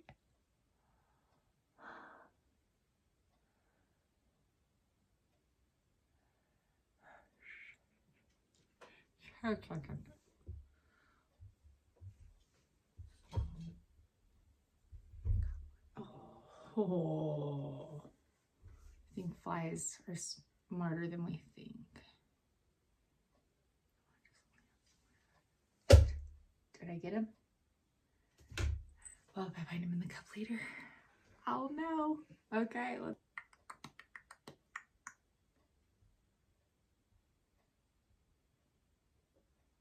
There's that clock.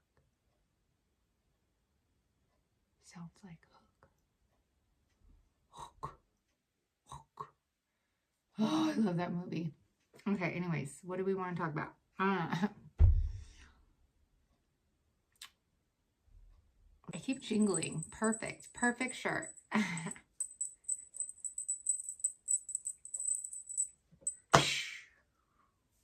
guys are welcome. Okay. For some reason, that clock is annoying me right now. Okay. Well, here we go in the bloopers. Try It Tuesday is where you try somebody else's DIY out and you give them full credit so that other people can enjoy their creativity, so that other people can find new people to get inspired by. That is what it's all about.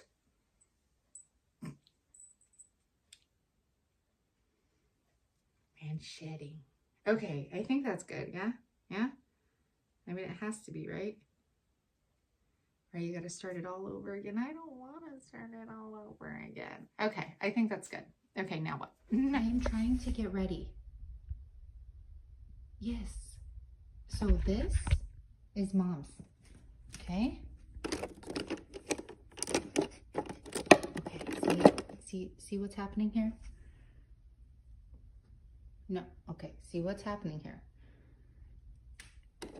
No. Get your head out of there, honey. I'm trying this at a different angle.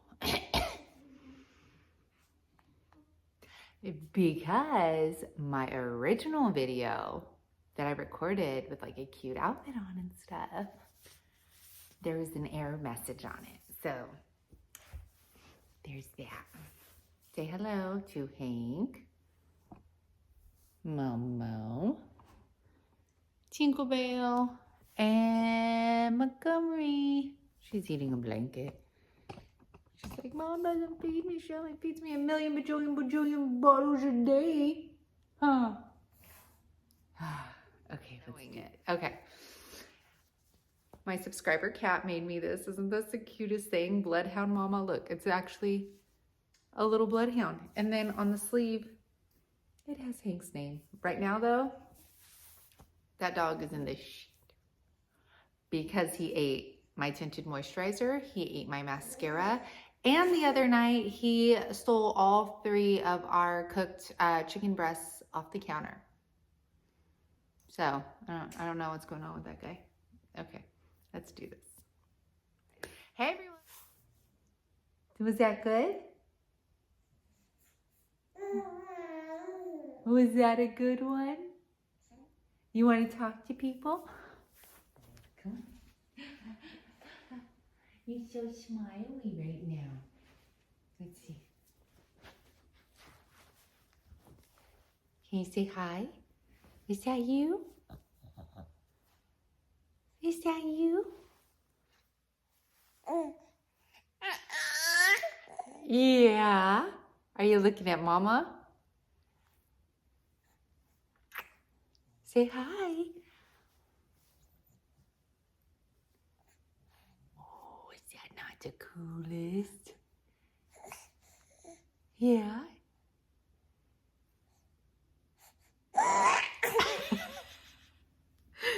Yeah, you tell them. Show them that awesome laugh. That hearty laugh you have. Huh? Do you want to talk? Tell them bye. Thank you for watching Mama's videos. Mwah.